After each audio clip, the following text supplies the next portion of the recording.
Welcome, one and all, to yet another episode of WIC TV. It's a cross-ideological space where we come together to talk about issues both political and cultural, from the silly to the serious. Gang, we have got a show for you tonight. Earlier, I believe it was last week, we discussed the Young Republican group chat. Kalinda was there. We had another gentleman decided to join us, and we just had a small discussion, initial reactions. But I wanted to set up an actual debate on the topic because I think that there's questions here that deserve discussion. How pertinent are group chat private message leaks, and how much do they really tell us about an organization or a person even? Should people be able to talk in private, even if they say things that are pretty abhorrent? Is this something that we should hold against them? In between the time I set this up and the time this is airing, we had another group chat of sorts leak that was obtained also by Politico of a Trump nominee who would say things like, I have a little bit of a Nazi streak in me and things. The people in the group chat reportedly said that this wasn't taken as a joke, and I think it is also pertinent to the mix. But the primary thrust of the discussion will be about the initial Young Republican group chats. I've gathered quite the team to talk about this, and I think it'll be an interesting discussion. I want to hand the mic first over to friend of the channel, Lactoid. Go ahead. Hey, can you guys hear me okay? All right. So I'm Lactoid. You can find me on Lactoid TV, Twitch, Twitter, and YouTube. I reviewed the Politico whole thing, everything, and to the best of my kind of interpretation here, these are jokes or ironic, edgy level of ironic edginess. I think it's fine to make jokes and to be ironically edgy, even if it's dark humor, even if it's like really edgy. I've been pretty consistent with my criticism up on like the left when like if like a dark joke that's like clearly a joke, but like it's very dark and edgy, don't really get too mad about that. Don't really get pissed about that. Like I think Destiny's tweet about like the kids dying or whatever in the floods, I thought that was fine. I've defended it on this channel before. I think the thing that like fucks me up is when it's clear that it's serious and when it's clear that like what they're saying they actually underlies some kind of hatred, which there's plenty of other statements that you can find from the left that seem to indicate that. I think we saw a lot of that with the recent Charlie Kirk shooting. This second thing that happened, the dude who was saying he has like a streak of Hitler in him. That, I mean, if what they're saying is that he didn't mean this to be a joke, I mean, that I guess could be kind of scary. But we'll see. Okay, well, thank you for being here. We will get into it as we go, and looking forward to the discussion. Next up, we have Gelatinous Rube. Go ahead. Hey, I'm Gelatinous Rube. I primarily talk game design. Channel's going to be starting back up again, so I often don't really have a lot to say that's directly informed by any kind of special political expertise, but I like engaging with rules lawyers, and I like arguing about subjects like that. I like arguing about complex topics, so that's why I'm here today. Also to defend free speech. I've been hearing a lot from the left in the past few months about how the right is now terrible on free speech and how they've disliked it. And this has been a real not a mask off moment, just a reminder that the left despises free speech. They despise you saying anything that does not fit within their tight ideological bounds.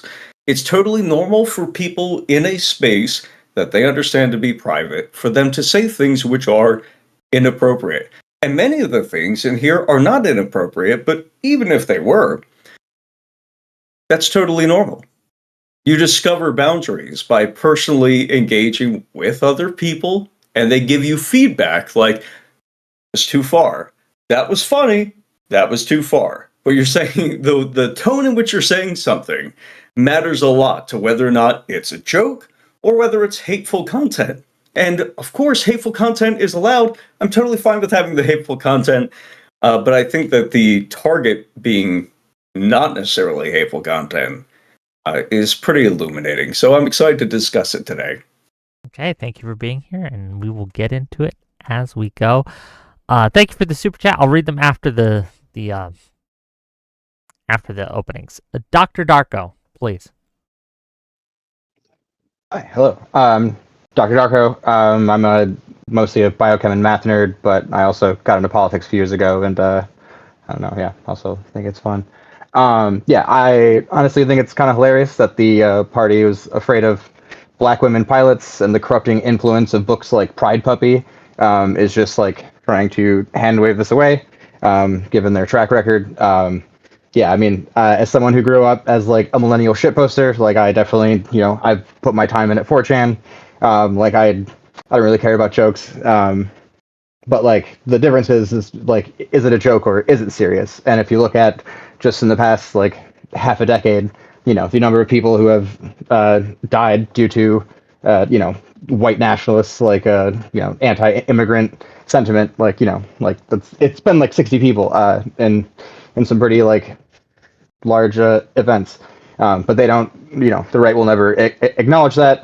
They will try to pretend all the violence is coming from the left and that the left hates free speech and just trying to police language while they ban books and revoke visas for people that they disagree with. Okay, thank you for being here. We'll get into it as we go. And last but certainly not least, Kalinda, please. Hey, I'm Kalinda. I am a liberal, and I think that stuff like this is fairly concerning. Not because that I want to like police anybody's speech. I don't care about that. I don't care if people make edgy jokes. I make edgy jokes. I have a lot of friends who also make edgy jokes, and that's fine. But the problem is that I think these are a little bit more than jokes, especially the Paul Ingrassia dude. I don't think that that guy was joking, and that guy also has a very, very troubled history. So much so that he got kicked out of the, or that he resigned from his nomination. Like this is the same. This guy has gone to Fuentes rallies, and he said all kinds of like crazy stuff. But even the other group chat, like I would still think that if all of these people are joking about, and it seems like at least within the context of the group chat it is just like, let's just say racist shit and make racist jokes, then that seems to be like, yeah, I feel like that's a reflection of things that they probably actually believe. And also, Dr. Darko, your cat is adorable.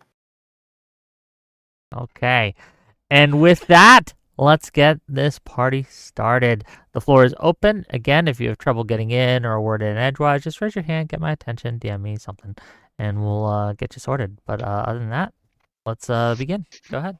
I guess I'm a little bit confused because, when I read it, leaving the Ingrassia stuff aside for just a second, because I agree that's a little more difficult, and that happened after I agreed to this discussion.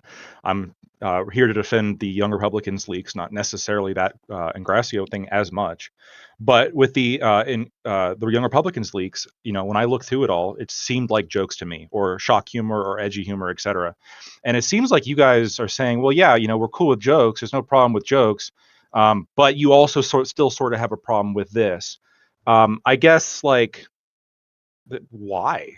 Like, Because I think that it says something about a possible underlying ideological thing, and also I think that if it is looked at in the greater context of like the way in which the Republican Party has moved further to the right, especially with Donald Trump, then yeah, I do think that that is a concern. When you have the rise of people like Nick Fuentes, who, by the way, let's all not forget, actually went and had dinner with the president at one point and had Congress people going to his PAC and stuff. Yeah, I think that there is a concern because these people are the next generation of the Republican Party.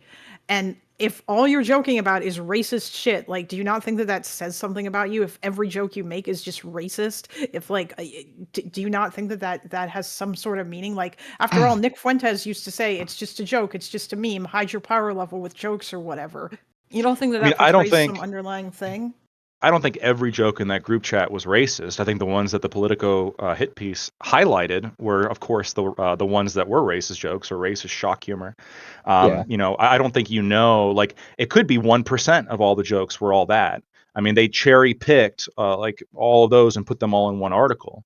And I'm not denying that those ones exist, but if it's like 1 or 2%, I don't disagree that Republicans have a much, like, I think generally are more like comfortable when it comes to racial humor about minorities. But I would also say that, Or more I racist. think, sure, but I think like left wingers, I bet you crack open the private chats of one of these DNC like communities and stuff, you're going to see Charlie Kirk jokes. You're going to see jokes at the expense of white people. I went to college. There were jokes at the expense of white people said directly in front of me. Now I could make some kind of like argument as to like, well, BLM led to all this injury and death and damage. Is it really just a joke? But at the same time, like, I think you have to set your bar of judgment high enough to where you give some kind of plausible charitability to people being edgy and making jokes and using shock humor, as opposed to just say like, well, you can't make a very obvious Hitler joke, which was like the OK Hitler joke. Like that's like the most obvious joke of them all. And that one is the one that like people are citing the most about this. So like I'm struggling. Like, where does your line just very conveniently happen to be below what the Young Republicans group chat set, or is your line like actually going to be that low for any other forms of dark humor? Are 9/11 jokes okay? Do you guys flip out about that? I never said that the jokes. It's not. I never said that jokes weren't okay. Jokes are fine. I don't care about that. My problem is the fact that in this case, at least, the jokes seem to indicate an underlying ideology that I would take issue How? with. When the Young Republicans chat, how does the Hitler comment? When somebody says get the most like right wing politician or something, and he says just real okay, quick. like Hitler. No, finish up Lactoid, but then I have a super chat that's pertinent to this already. But go ahead. Sure. Finish. Yeah. So like when that one question, I forget the exact, I can bring it up, the exact terminology, but it was like something about like referencing the most right wing politician there is, or like the most right, like we're gonna get the most right wing politician there is, or we're gonna be the most right wing politician, and the response is okay Hitler, obviously implying that Hitler is like the most right wing politician, aka it was kind of like a silly thing that you said the most right wing person there is. Like this was made the front page, like the front kind of thing of the Politico article. This is what people are mentioning. No, it was Does I this- love Hitler. Well, not to be It was pedantic, not but yeah, okay, Hitler. Yeah, fair enough. But again, it was in response to that. Like, do you see that as this person actually loving Hitler? Okay. No, $5. not really. But I think that I don't think that was like. Sorry, Wick. I feel like that wasn't even the most like insane shit. Like, what about like those weird comments about Indian people? Like, some of that stuff just didn't seem like all that much of a joke, really. It just, or like just like being. Yeah. Before you respond. Or like maybe it was a joke, but it was not. It just seemed like in very like it's all just like do you really think that none of these people might hold these views? Okay, $5 from Fancy Teeth to say, "What's the joke, Lactoid? I'm not fucking autistic, but that one went over my head. Mind filling me in?" Yeah, I disagree that you're not autistic. Fair enough. The only reason I understand that there's a joke there is because I'm autistic. But yeah, it is like post irony. It's like, oh, you say something genuine and people are unsure about whether or not it's a joke, and like that's what's funny about it. Yeah. I'm going to read the exact, so I have it up right here. So it's AD, this goes by AD and PG are the two people talking. So AD says, yeah, I had some back and forth with the VC in Michigan. Current chair is a deer in headlights. We have a call Wednesday. PG says, many agree. AD says, he did say, my delegates I bring will vote for the most right-wing person. And then PG says, great, I love Hitler. Like implying that the most right-wing, like that his delegates are going to vote for Hitler. $5 from Fancy and Teeth. this made the Politico article, just to be clear. $5 from Fancy Teeth to say, if this cockroach tier Thor cosplayer is so indifferent and uninformed, why is he here at all? At least I pay for my audience participation. Is that towards Mr. Rube? I'm pretty sure it's a Pirate Bossware comment. Oh, maybe. Oh, that's. I think it was software. Yep. Anyway, a continue. joke about a mana. It's okay. So yeah, it was. So I guess the question of the thing. Are you saying that all white people look the same? You fucking piece of shit. True, but I think that the question at hand, perhaps, is while some of this, yes, obviously a joke, some of it is much less obvious a joke, right? There are certain comments that I read that I made that they don't read like jokes to me. I'm going to read you out one right now. Hold on, let me get it up. So the context of this is, I'm going to read the line before. It says, In another instance, Douglas, the Vermont state senator, so this is a state senator. Former state senator. Yeah, true. Describes to the group members how one of Paget's Jewish colleagues may have made a procedural error related to the number of Maryland delegates permitted at the National Convention. Here's a quote. I was about to say you're giving nationals too much credit and expecting the Jew to be honest, Breonna Douglas, Sam's wife, and Vermont Young Republicans National Committee member, replied to her husband's message. Breonna Douglas did not respond to repeated requests for comment. So it's his wife, apparently. So, yeah.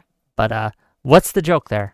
That one, I don't actually know. Maybe I'm autistic. But where's the joke? Racial stereotypes and jokes. Yeah. Yeah. Like you know, sometimes you make a joke about how black people don't have dads, right? That comes up a lot in conversation. It's difficult, so a lot of humor, almost all humor is contextual. And when you strip away all the context, it is difficult for me to fully understand what the context here that allows the joke. So if you just read that as you read it, it doesn't sound like a joke. But we don't know the backstory. We don't know the context. We don't know the history that exists between these people. We don't know if there's other Jewish people in the chat. There's all sorts of things we don't know. And this is kind of my problem with the whole Politico hit piece. And I think we can all at least agree that's what it is, whether you agree with it or not. Is that we don't know what percentage of all the chats this was. And we don't know, even among the ones that are listed, the context behind them and which ones are can obviously be explained as humor if there's just a little bit more information provided. Some of them provide a little bit more information and then it becomes clear that it's humor, right? There's some other ones where there's some information lacking and then you wonder what else is there that might explain this as humor. So that, even if we assume that one or two of these in the Politico article, which I don't think it's even fair to assume, but even if we assume that one or two of these is being sincere and that this person would put this in a group chat sincerely, we have no way of verifying this, and this could be one message in a million. Is this something that is a true revelation that requires a national conversation? Well, they give the number. It's not a million. It's 38,000 lines of text or something like that. Maybe 24,000, but it's not a million. We know the number of lines of text, right? Yeah, but go ahead. And also, I feel like good context is it was 7 months worth of messages, and they said they found 251 uses of slurs, which is roughly a little bit over a slur a day.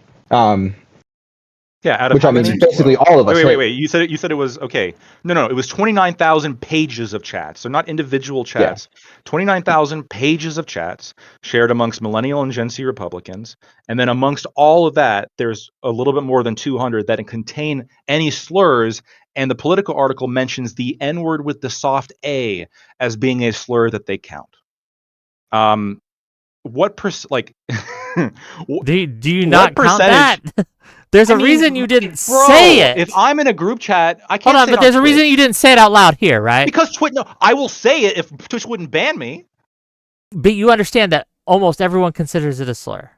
It's considered a slur. A slur if you're not. But it's not necessarily. But it's not necessarily hateful. In personal DMs and with friends of mine, I have absolutely not only dropped the hard R. I've dropped the soft A. In fact, I dropped the soft A more than I dropped the hard R for sure. Okay. Do you have that in most of your DMs, or I don't know? I feel like we're trying to sort these paradox.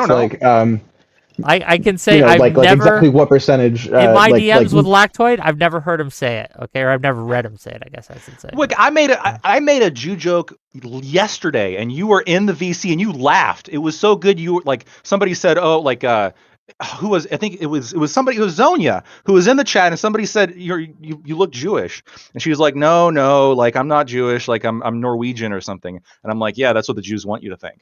And you laughed, and I laughed, and everyone laughed. It was a grand old time, because what's the joke? That Jews try to infiltrate the white population, right? Which in of itself is yeah, I'm not actually saying that. I'm not actually saying that Jews are infiltrating the white population and subverting it. I'm making the joke that some people believe this. Yeah, but that is the humor necessary to know that you're probably joking. Whereas the context around these chats is, as Kalinda was saying, we have a party that is, again, cozying up, embracing far-right ideology such as Fuentes, such as Myron Gaines. Was Myron Gaines choking when he made his comment about how he loved Hitler?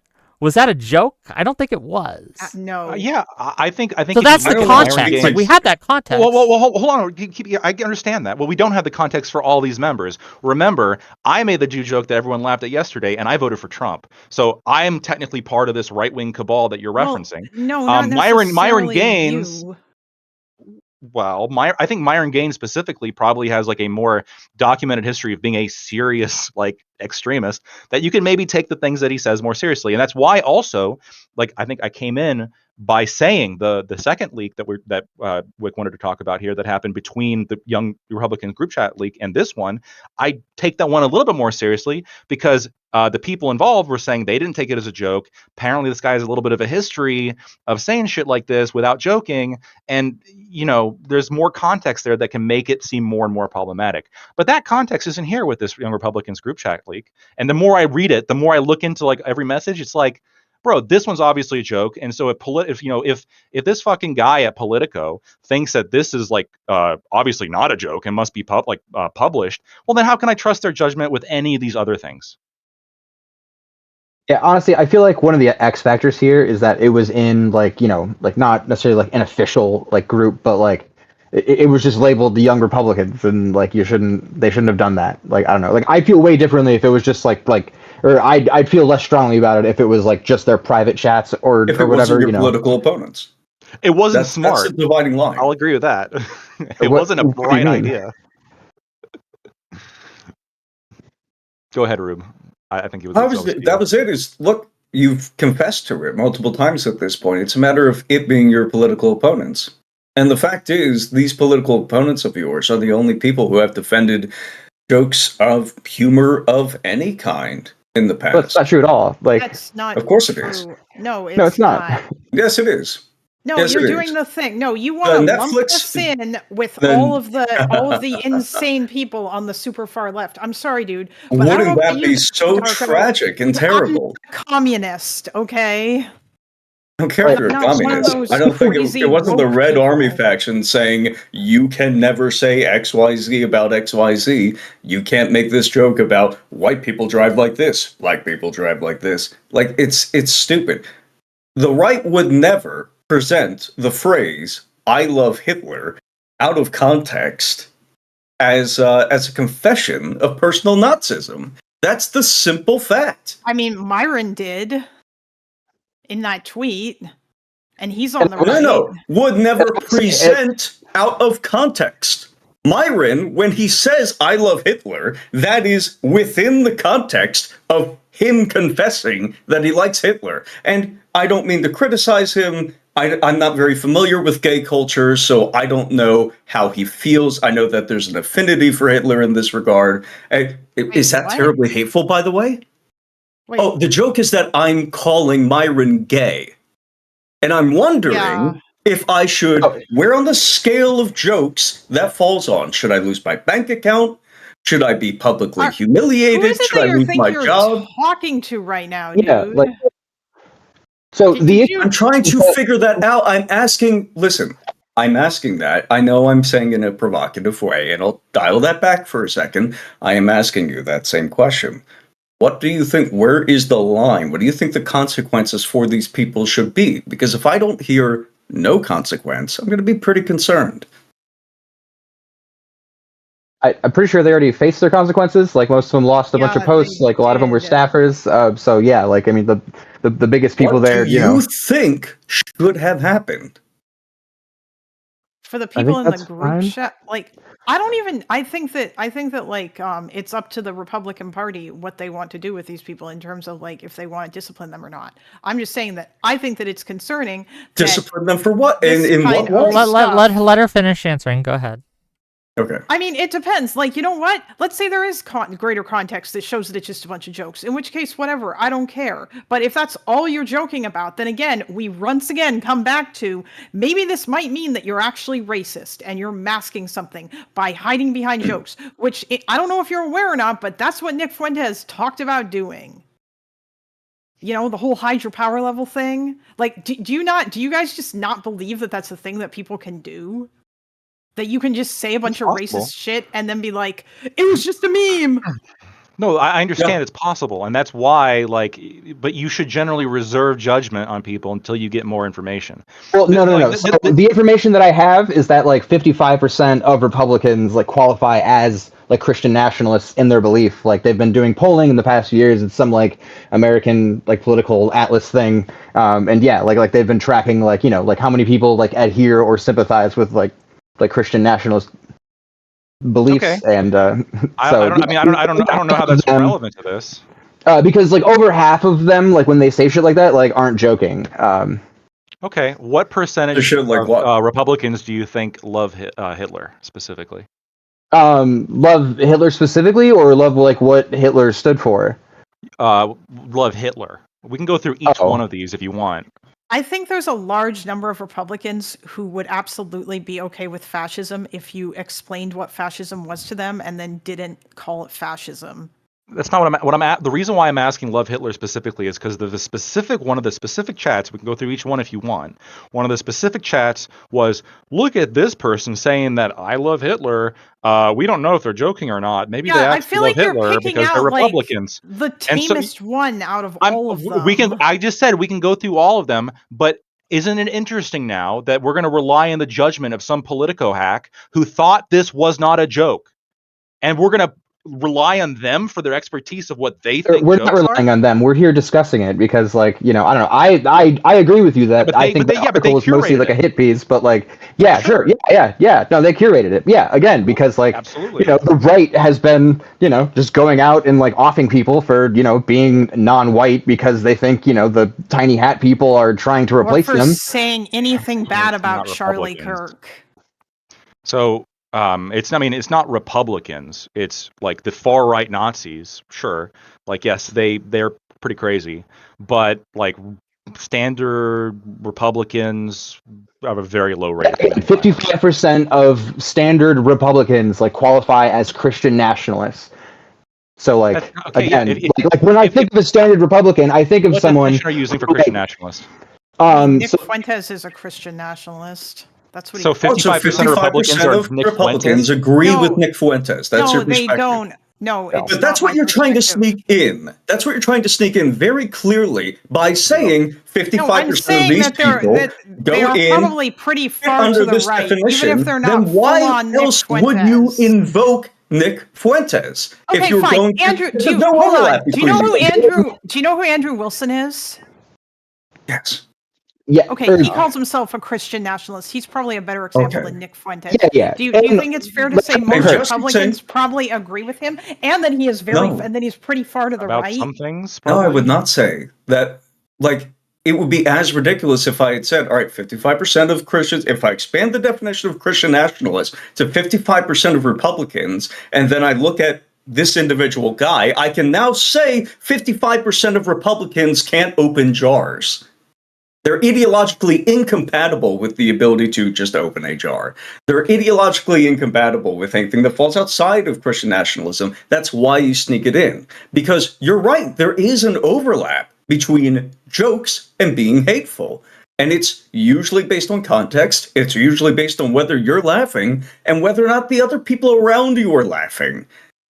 However, by that same metric, if you could say that people are using this to hide their power level, you are using this to inflict ideological, to attribute ideological beliefs that these people do not hold on the basis of them telling the same jokes. Hold on, You are I want to test your consistency here, Gelatinous Rube.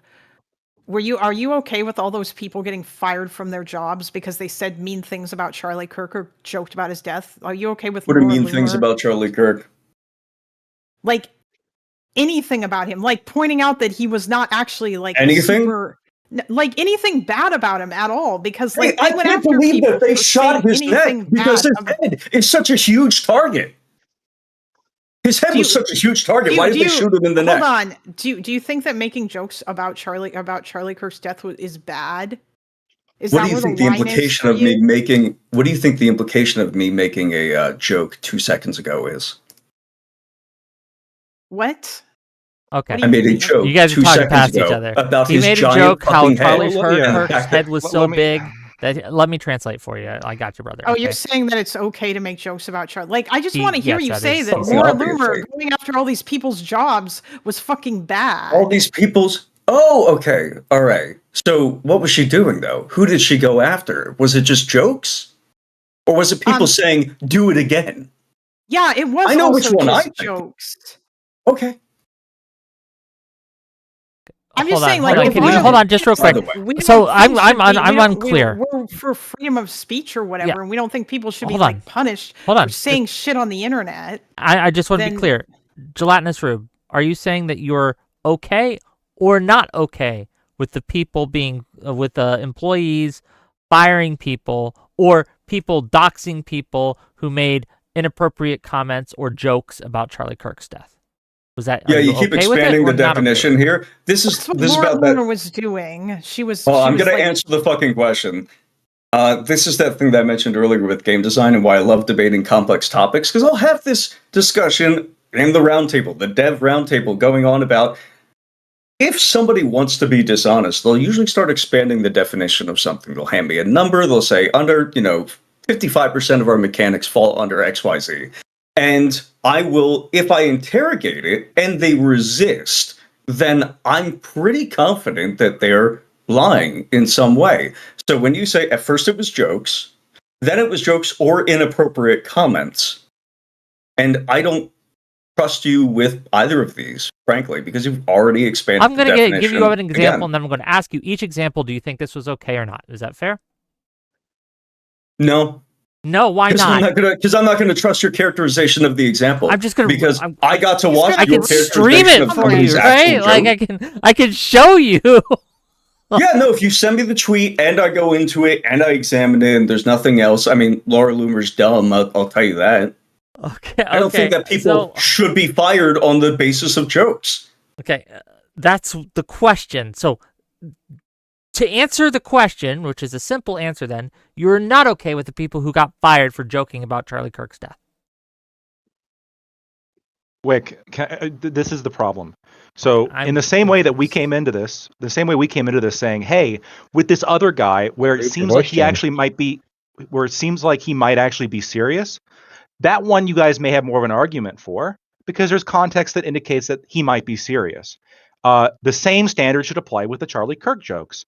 If somebody who, like, there's no evidence that this person actually wanted Charlie Kirk to be dead, they're actually just like more of an edgy person, it's a private group chat, they're not out publicly saying this shit or making like a statement.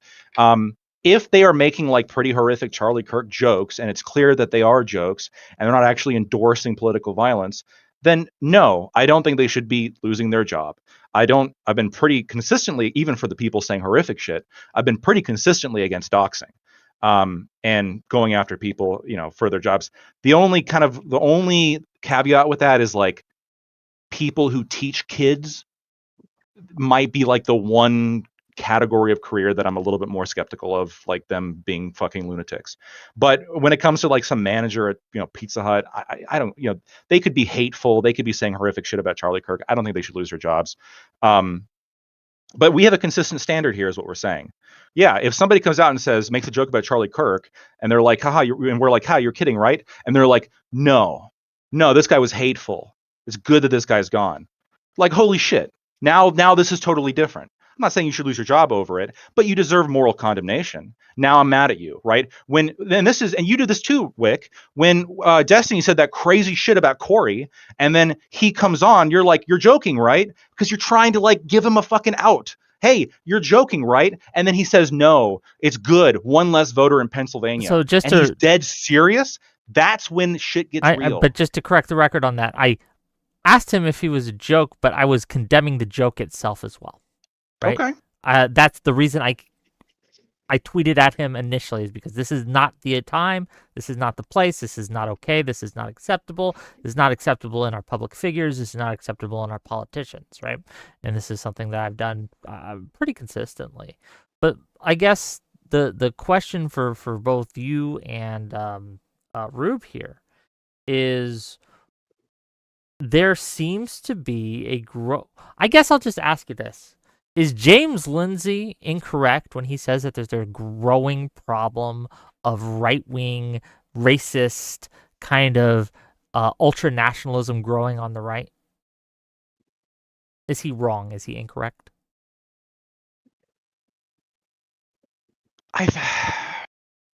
You've seen the I don't tweets. trust James I'm assuming. Lindsay to make that. I don't trust James Lindsay to make that evaluation. Frankly, I think he's compromised.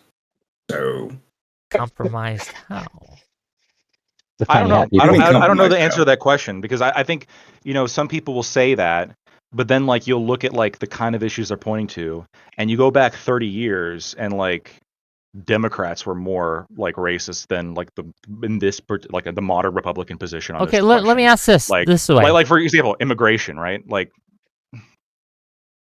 No, finish your thought, and then yeah, I'll- like immigration. Like, you take the current Republic, like Obama deported more people. You go back 20 years, you got Democrats saying shit about immigration. That sounds like Trump saying it now. And then Trump's saying it now, and people say, hey, look, Republicans are racist. This is like a problem of growing Republican racism. That's I'm not not an convinced. example that I would necessarily use. Although in some cases I might, lot of like people do. Stephen Miller talking about, like the whole rhetoric of invasion, and Stephen Miller talking about how you have to about saving Western civilization and all this other weird shit that really, quite honestly, just sounds fascist as fuck. And in the context of immigration too, like the description of all the migrants coming over as invaders and stuff, and the implication that they're coming to replace white people or whatever. I don't think that sounds like anything that Democrats were saying. Were Democrats saying that 30 years ago? I kind of doubt it. They probably were just talking about the need to keep for secure borders or whatever. I mean, that's the The thing that implication of Republicans are advocating for saying. secure borders But is that not doing it is invasion, as was the that's case not for secure. most of It's human different. history. No. There's a difference between secure borders and I want to ban all Muslims. Those are two very different we things. want to go around the Yeah, but country you and hold on. deport There isn't a people difference to you and people. have You ICE apply just- the label of fascist and racist to both of those things. So I don't care No. about your characterization about Is one there is worse something than the else? other. Is there another debater in the room? I don't know who this guy is talking to.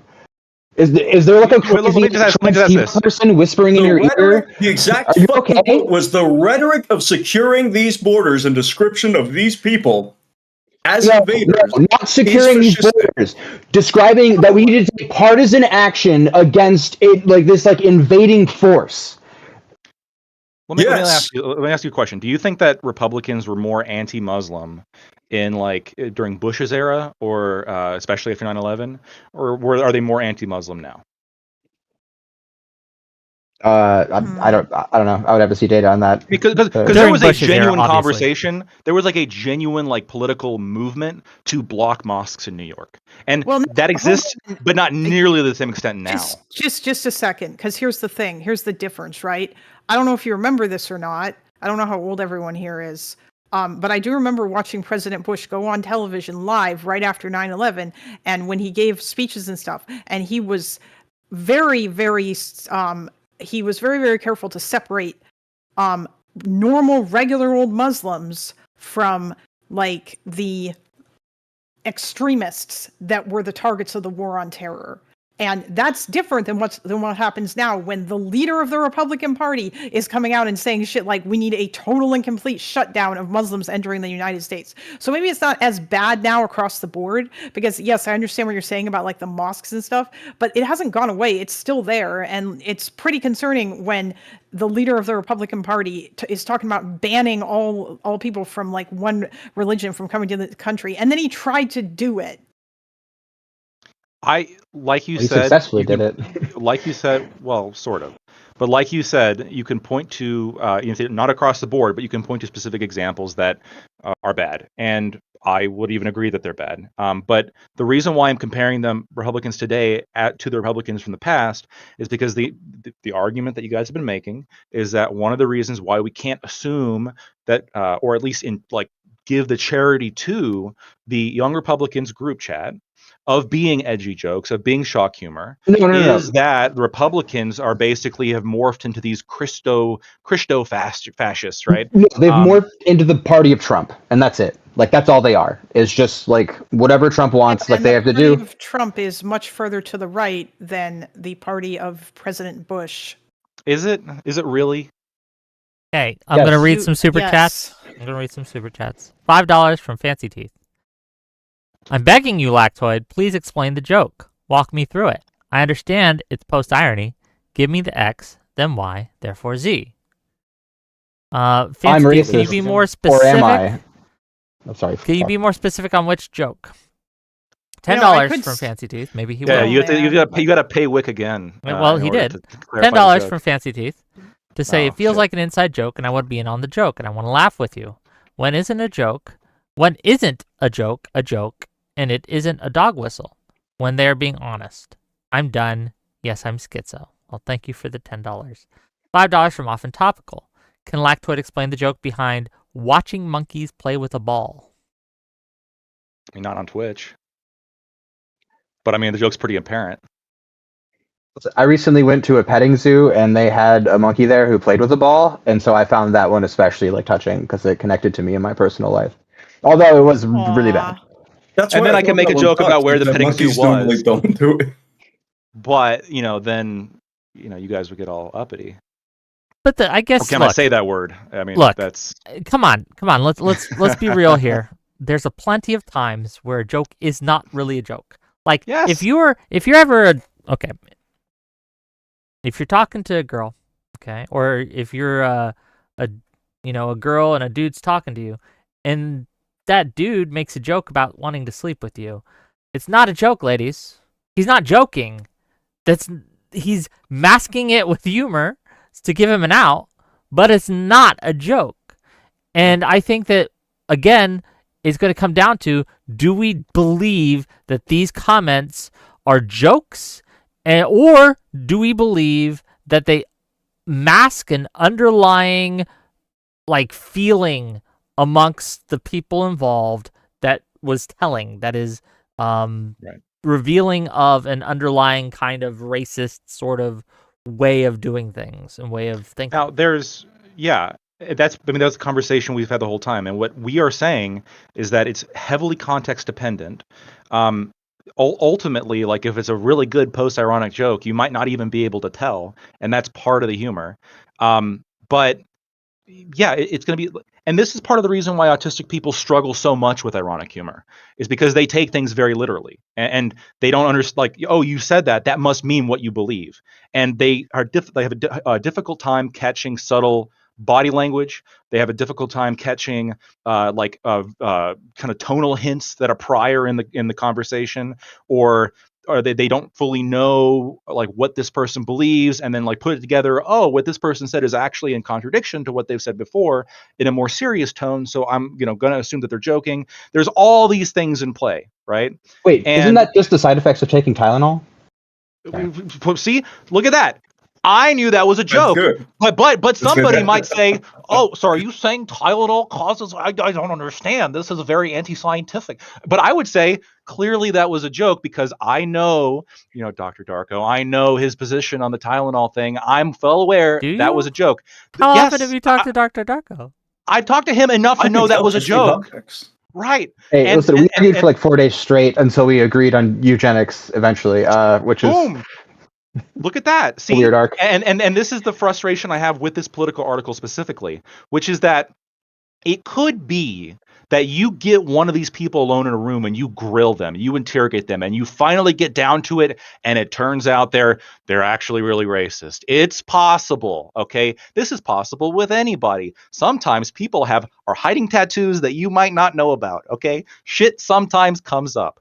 But based on this article alone, especially with the examples that are being put forward as racism or hatred, which are obviously jokes, you should develop the position of, I am not in a position to call any of these people racist. Clearly, I can't trust the curation of this content, and I definitely don't know enough to make assumptions about the people making these statements. I think Lactoid is just trying to get us to care about the young Republican files more than the Epstein files. Well, Classic yeah, I think misdirection. that I have he'd talked also. about. Sorry, Go ahead, Kalinda, please. I mean, I think that I think the Paul and Gracia thing is a much stronger case, but I do still think that the point remains that like there is a level of concern that I would still have about like the extent to which that the Republicans have gone further to the right than previously, and I think that their turn is considerably more dramatic than what everybody likes to claim is happening with the Democrats. $10 from Miles Kinslow to say liberals need to cut the fake outrage. This is just a political attack. They give a pass to Planter. I think it's Platner. Is it Planter? I'm not sure. It's Plattner. Plattner.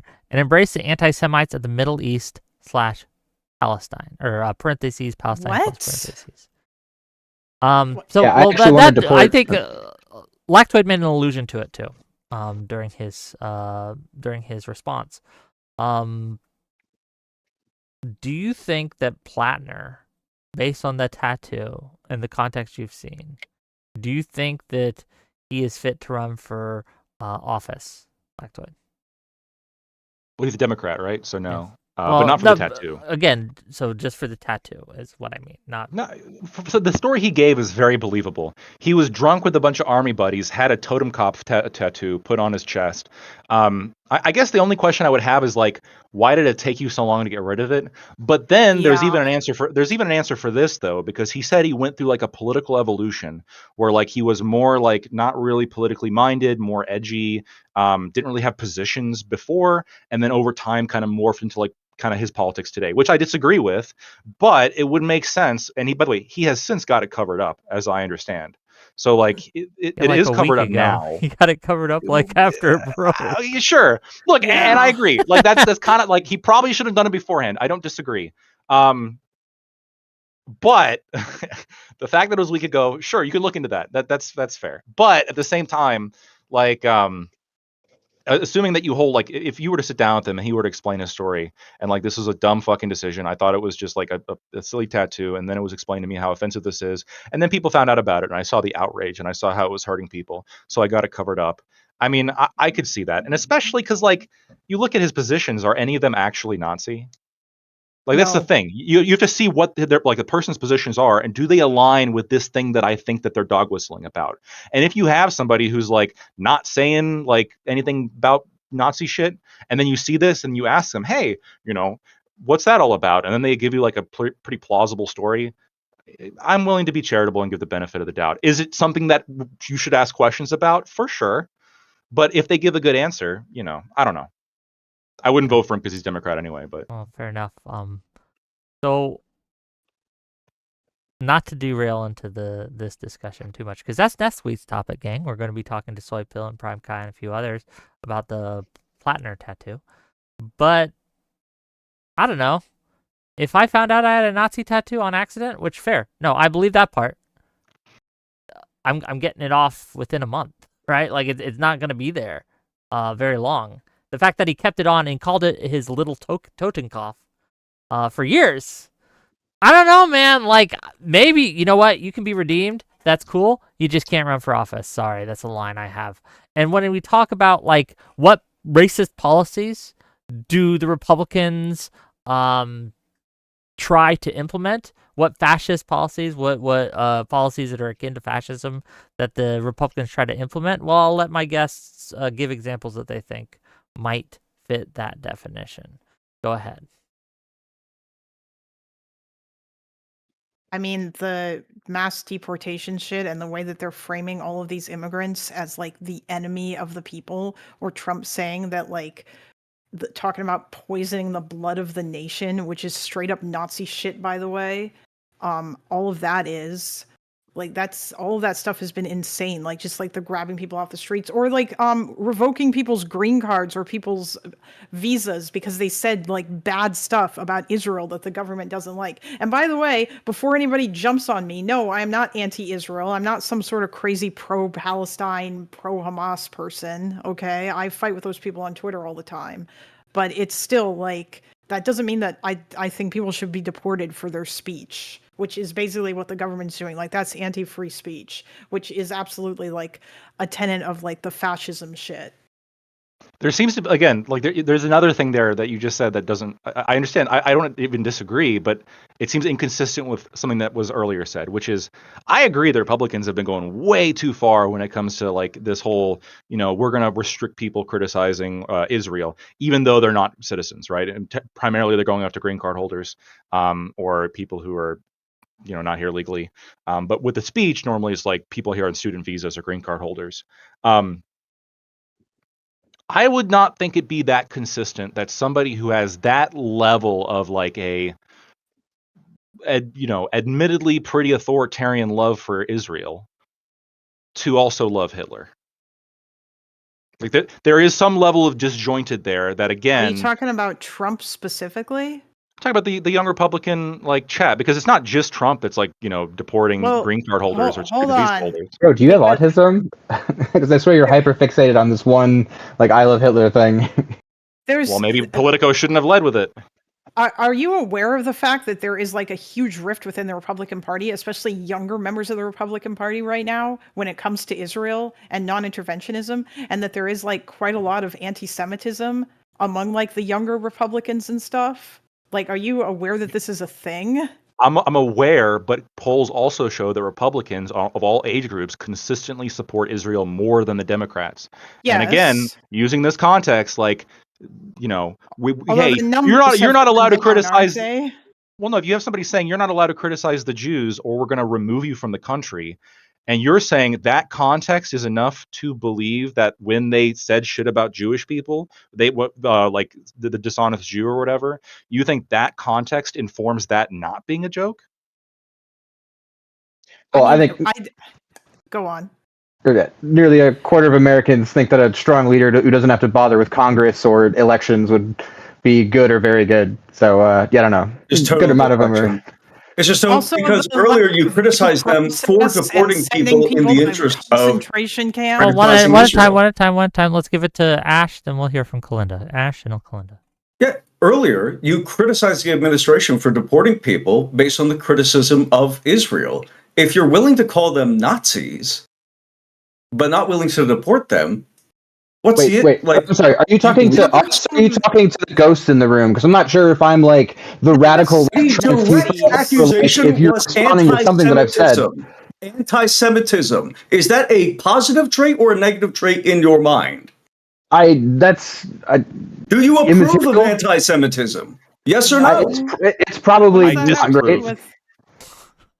I didn't hear it. Stunning. I didn't hear it. Do you approve it seems of pretty irrational, so yeah, I guess I would judge it as bad, question mark, but I don't know. That's okay. So you judge anti-Semitism as bad. So you attribute... Interesting. I think we're getting dog whistled here. What do you mean? He's asking us, what do we mean by you people or them? This is strange. Well, yeah, because you're talking to like the like people that you've seen on Twitter and not like us. And it's I don't know, kind of boring. Did Kalinda say it 2 seconds ago or not?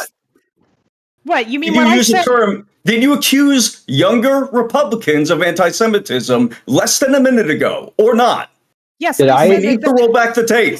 Hold on. I said that statement or that belief system that younger Republicans tend to be more anti-Semitic and like more against supporting or sending support to Israel than like the older Republicans. You think that is not true? On the basis of lessened support for Israel, and said, are you unaware that there's a huge, not a small fringe group, a huge rift within younger Republicans? Yeah, I do think as to whether or not they're within the party supporting Israel. Yes, I don't know how you anti-Semitism. It's not anti-Semitic to say I don't want my money going over there, or is it? I mean, it can be. It depends on where it's coming from. For some of these people, it does come from anti-Semitism. For other ones, it's because they love that retarded isolationist shit. Yeah, I don't know if you understand. Like, hold on, let me just ask you this. Are opposed to each other. Like when Charlie Kirk got murked, I'd like half expected it to be a lefty, half expected it to be a griper. Because yeah, I mean, those people fucking hate each other. I don't know if you're familiar with that beef that goes back fucking years, but yeah. And Yeah, Nick well, Fuentes is like, Charlie himself was like apparently maybe having second thoughts with regards to Israel. And the reason why is because because he wanted to, his whole thing was trying to appeal to young people and like young Republicans and stuff. And how are you going to do that if you're like towing the line of your party and a lot of younger people don't like Israel? Or don't like sending, or don't like the isolationist shit. But there is also a lot of younger people who don't like Israel. And yes, that can be anti-Semitic. Not always, and but it can benefits be. you, and it benefits you to increase the overlap between those things, or keep them vague.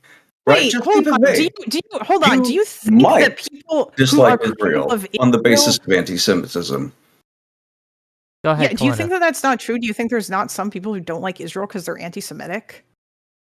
I Or are think you that one you of those use people- that question to do an end run around any arguments that people might have based on their own self-preservation, their own interests, their own moral objections to foreign wars, and because you cannot argue the contrary with them, or you would prefer not to. And I think it's evil to say, Okay, you have so you this just bad, you have this social taboo. The Evil. only reason you can oppose this okay. I objective. understand. Hey, You're my just buddy, my because last you're name is one of those Streisand, okay? Just shut the isolationists fuck or up for a something. second. Jesus, Sorry, dude, what was you've your last gone question? serious. $5 from Fancy Teeth. Wait, what was Kalinda's last question? I didn't hear it. I was asking you, like, do you understand that some people who don't like Israel don't like them for anti-Semitic reasons, and that there is overlap between that? Do you understand that, like, Yes. hell, like Yes. left-wing anti-Semitism is a huge problem? Like, I think on I've the left given we you have this huge issue. I don't think it's a huge problem, actually. I've given you an explanation for why you call it a huge problem and why you keep the boundaries vague and why you don't have it. Left-wing You anti-Semitism didn't is give a us- huge problem. Yes, I think that you do it to the left as well. I don't have an issue with this. Okay. $5 from Fancy Teeth to say, I'm 2 minutes back. You know it's a joke when you see the wink or the nod. When Lactoid made his Tylenol joke, his inflection changed. That's the wink. And it wasn't Lactoid that made the joke. It was Mr. Doctor. Sorry, Dr. Darko. Icarus for $2 says, ask Even a wink, by the way, real quick, even a wink and a nod could also be Yes, it can. somebody being racist. Yes, it can. It can. It's difficult. Social interaction is difficult. I okay? understand. $2 from Icarus to say, ask Timu Vosh if he wishes he was a horse. A fucking Bizarro Vosh. I just have a folder of me, like, of my face on the horse. That's not Bizarro Vosh. That's Vosh. That's just Vosh, bro. It's- Okay. No, Bizarro, no, Vosh is on the other end of that horse. Okay. No, Bosch he is wants- capable of honest conversation and intellectual honesty. Wow. Okay. True. Is he? Look. Well, he used to be. He doesn't do debates anymore, so I have no Yeah, idea yeah. now. I want to kind of bring it back to, like, so Matt Walsh made a comment in the reaction to all this young Republican thing. So Matt Walsh made a comment, and I'm going to read it out. And I'm curious if you guys agree, if Lactoid and Mr. Rube here would agree. He says this: the right doesn't stick together. That's our biggest problem by far. Conservatives are quick to denounce each other, jump on dog piles, disavow, attack their allies. I said a few weeks ago that we all need to band together in the wake of Charlie's death, and the answer I got back from a lot of people on the right was basically no. Well, okay then, guys, we'll just lose instead. The left will keep up the united front and defend their guys no matter what, while we keep throwing each other to the wolves at every opportunity. Great plan. This has been heavily criticized by people like James Lindsay and a few others on the right, where some people are defending Matt Walsh and saying that he has the right idea and saying that anyone who doesn't agree is a Jew. I guess the question would be, do we think that Matt Walsh has a point here? Is this simply a matter of no enemies to the right? Like, is that something you believe in, guys? I know Matt Walsh doesn't believe in it. I think he wants people to stop making fun of him. Matt I know Walsh Rob Nord says- does believe in that because he recently released a video where he said, like 3 months before the election, he went into like defend Trump and like concede nothing mode, which I thought was cute. Okay. But I guess that's the question. Do we think that there should be no enemies to the right if you're on the right? No. No. I've criticized the right I party. don't If you agree. look at my fucking Twitter feed, I've attacked the fucking Epstein shit and the tariffs more than anything else. I think it's perfectly fine to criticize the right. I do think, though, I think maybe what Matt is I think he's going too far with it. I think that there is like a truthful statement to be made, or like I guess not a truth, but like a statement that could be made that I would agree with, which is, you can criticize the right, but if during an election season you find yourself only criticizing the right and like clearly taking a political stand with the other side like constantly, there comes a point in which like don't be surprised if you're going to be politically excluded from the right at that point, right? Because you're not like demonstrating any kind of like right-wing political power attempt. And I would say the same thing vice versa.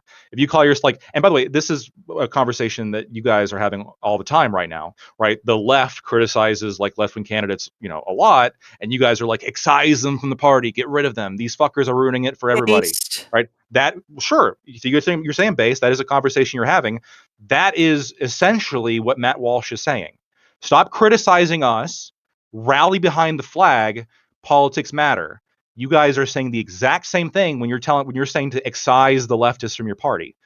Yeah, but is Matt Walsh saying to excise the crazy right-wing people from the party? Because I didn't hear that in there. I just heard him saying we all need to be united and not infight. In the context of the context of the stupid. statement And is after the group unsophisticated. chat leaks, he's defending the people within the group chat. Well, I know, but obviously, Well, even in the group there's chat links, implication. even in the group chat leaks, it says that like they are already unified because they were talking about how they have to kowtow to Trump in order to get like an endorsement because they are the party of Trump. So I don't know what the fuck Matt Walsh is talking about because they're already on that tip. Well, The right is far more unified than the left is, at least as far as like supporting the candidate. At least like Republicans. Like, yeah, I know there's other divisions and stuff, like with Charlie Kirk versus the Groypers and all that sort of thing. I think But, I think what like when Matt Walsh is saying like basically you shouldn't criticize the right, you should unify. The implication there is that you should exclude people who don't get on board with that program, right? Like if you are attacking right wingers all the time, you should be excluded. That is what Matt Walsh is saying when he is criticizing people who do that. Right? There is a criticism. That's not why I want to excise people like Hassan Piker from the Democratic Party, though. I want to excise him because he's an authoritarian communist tanky who doesn't actually care about democracy. Sure. And I know, and maybe that's like the basis for your belief, and I have heard people say that. But the number one thing that I hear when I hear conversations about why he doesn't want to vote and all that too. Right. That is whenever I'm listening to centrist Dems talk about like why the left needs to be extradited from the party and removed, it's always like the number one reason is they can't get on board with the program. They keep attacking us. We put forward to somebody. They keep shitting on them, and they shit on them so much that they basically sound like Trump voters. They're not really one of us anyway. I mean, Matt Walsh is same position. I think that's the thing though, right? Is that like I think those two positions, at least for me, go hand in hand. Like the reason why Hassan shits on Democrats all the time is because that he is a tanky who hates America and who hates democracy, and he wants to live an authoritarian communist or whatever. And I think that that's different than I just want to get rid of people like Hassan because they shit on the Democrats all the time. Like there are probably other people that I could name who I might say maybe we should get rid of them because they shit on the Democrats all the time. But in a lot of cases, it's these really far left anti-electoral people. And so their ideology is what leads them to hate on the Democrats all the time. I think the same is probably true for people like Nick Fuentes, who has basically at this point turned on Donald Trump. But I mean, still, it would be nice to hear that. I don't know that Matt Walsh would say that. I mean, doesn't Matt Walsh describe himself as like a Christian fascist or something, or was that Michael Knowles? I always get the two of them confused. All Maybe white he's people look the same. define themselves as a fascist. I mean, Andrew Wilson went as Big Papa Fascist. I know. Yeah. Jen, speaking I don't of, know if I believe that or not. That was that irony, that post-irony we're talking about. Speaking of, do you think he was joking? When he calls himself Big Papa Fascist, yeah, I think that was like post-ironic humor. I mean, that was partially a joke, yeah, but do you think... Well, actually, hold on, no, stop. Maybe meta, yeah, maybe I'm mixing Wilson is not joking when he says that. You understand that, right? That is not a joke. I If he comes on and like he wants to destroy the Constitution, repeal the 19th, get rid of the First Amendment, get rid of elections, and institute a he's Christian like a fascist monarchist or something, isn't he? Theocracy. I do not disagree that he has right-wing beliefs. If I was to have a conversation with him and he was to say Lactoid, I didn't describe. Did I just describe right-wing beliefs to you when I said he wants to destroy the Constitution, repeal the 19th, get rid of elections? When you say destroy the Constitution, what do you mean by that? In my debate with him, most recent debate with him, said that the Constitution is just a piece of paper. We shouldn't listen to it anymore. He literally wants a Christian theocracy. Yeah, he wants he's a Christo-fascist. I think I look, from what I've heard, I think that he does want to like remove certain parts of the Constitution, which you can do constitutionally. You can do that legally. I'm not convinced that he like meets the threshold for me for fascist, and I especially don't think that's what he meant when he named himself that. Okay, so he calls himself a fascist. Hold on, no, stop. This is why I don't trust your judgment on jokes, Lactoid. He's calling himself a fascist. He's saying, I want to do fascist things. He wants to get rid of the Constitution, institute a Christian theocracy, basically, install a monarch, get rid of democracy. He's not joking. This isn't a joke. It isn't a gag. He's telling you, this is what I am. I don't agree with all of your characterization on that. When you're saying get rid of everything and replace everything with a monarchy, you should watch his debate then. I have just watch his debates, man. Watch what I have. Says. I've watched them. Look, we can have a disagreement here. Maybe you think that he was being serious when he wrote Big Papa Fascist. He actually identifies as a fascist. Maybe that's the case. I'm not convinced based on what I've seen yet. Maybe I'm just a charitable person. I don't think you're a fascist. I don't like to call people fascists. I think that it's overused. Yeah, I agree. I don't like to do it. I have been called a fascist for opposing taxes. A fascist. He called himself a fascist, dude. No, yeah, his name was Big Papa Fascist. Yes. Yeah. Okay, $10 from Doobie to say, seems clear that the group chat was just a bunch of fluffy dudes with 10 years of life left competing to be naughty with the boys for validation. Immature and stupid, but not a big deal in my opinion. Thank you for the $10 from Doobie. $10 from Alexander Wren to say, didn't Wilson just say that in ideological war you never punch to the right? It seems to be a growing belief that the right must become a monolith. I did hear him say that. Thank you for the $10. But yes, like, look, Andrew Wilson is clearly has fascistic beliefs. He's much further. Do you think Trump is a fascist? Probably not. Yes. Trump is an opportunist.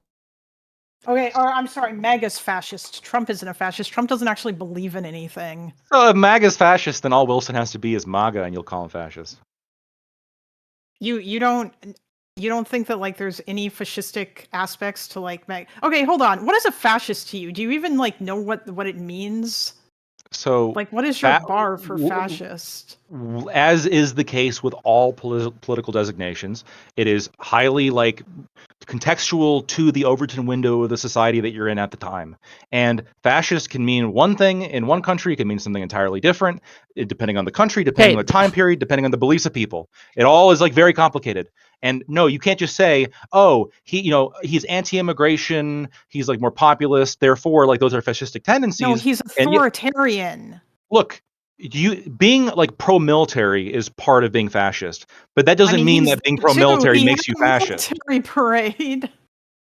Oh, yeah. So military, like that's the problem. So he had a military parade. Obviously, he's a fascist. No, that's not the only reason.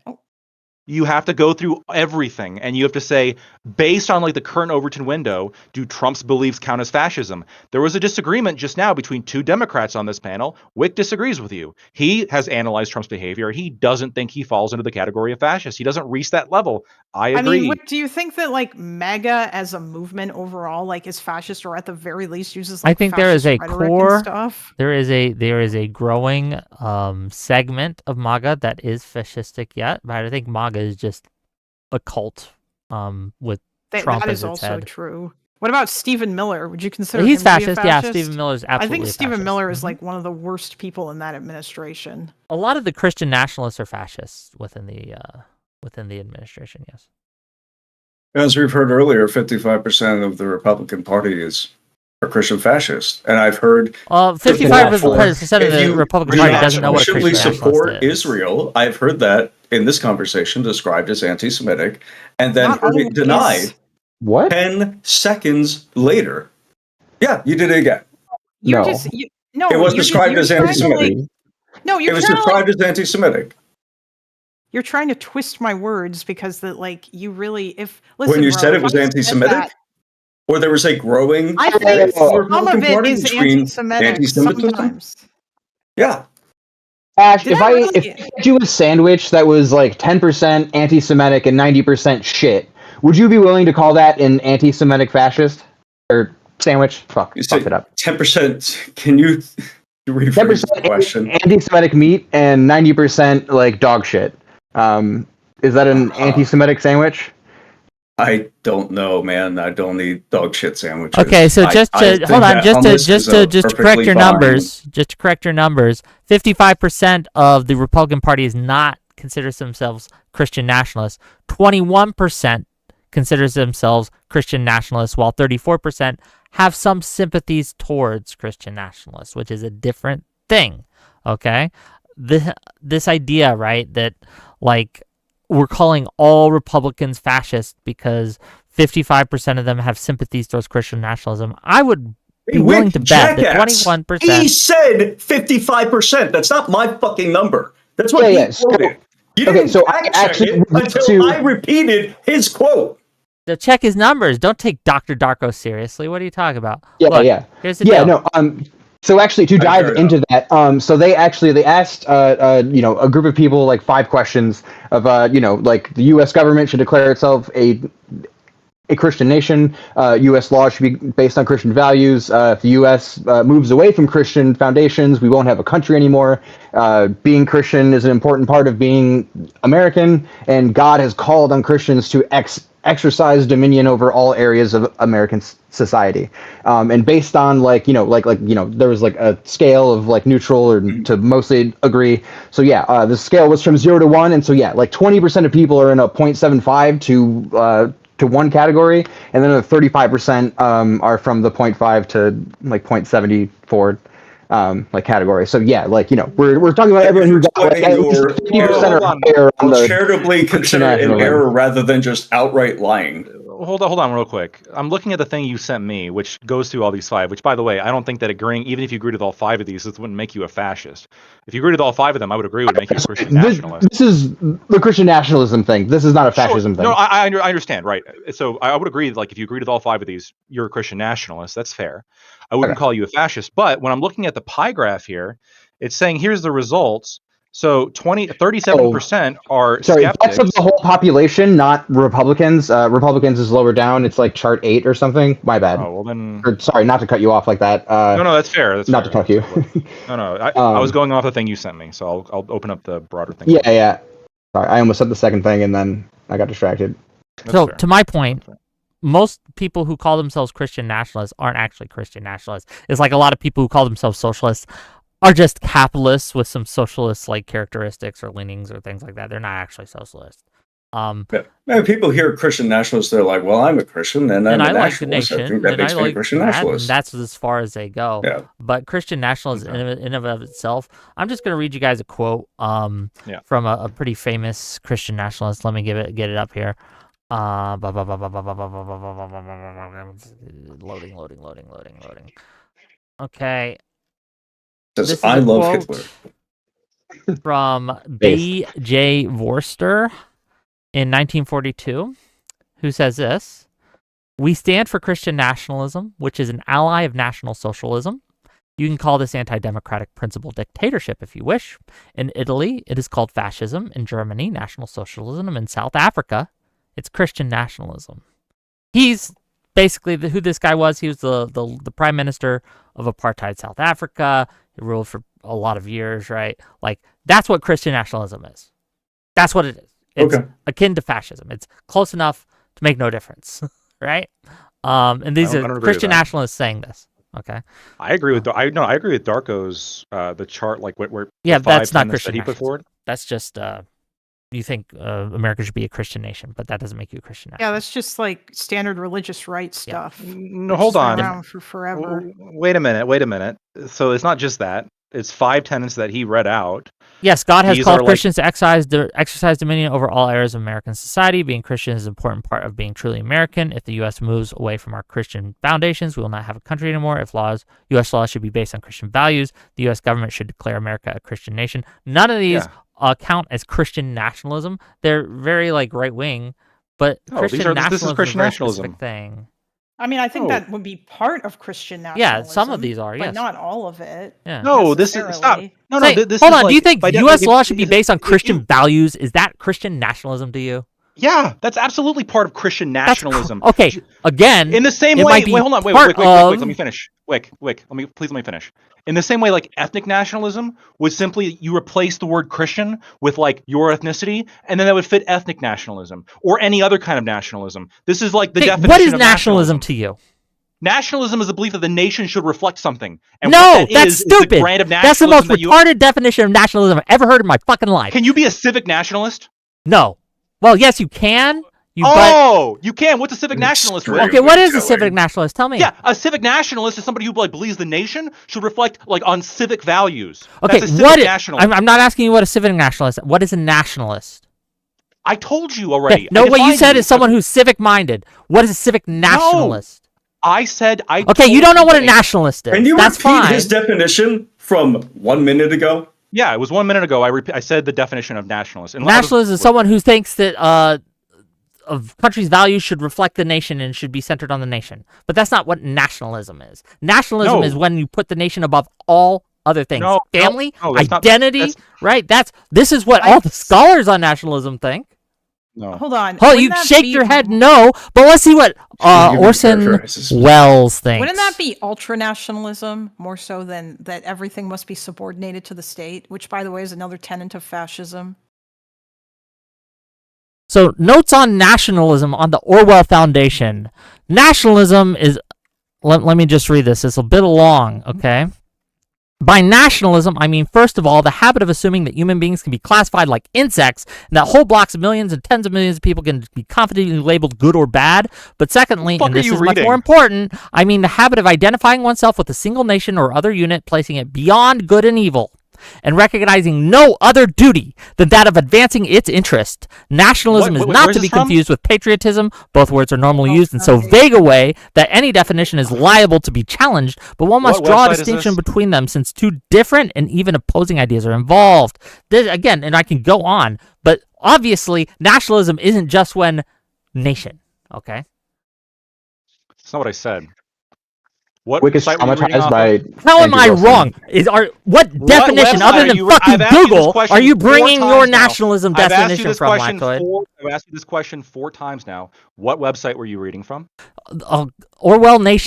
OrwellFoundation.com. They published, Orwell again, Foundation. I'll link it. I'll link it in chat. This is a letter from Orwell, you know, the guy who wrote 1984, Yeah, the right? Orwell Foundation Called exists the to promote Notes on Orwell's Nationalism. values of bravery, integrity, decency, and fidelity to truth.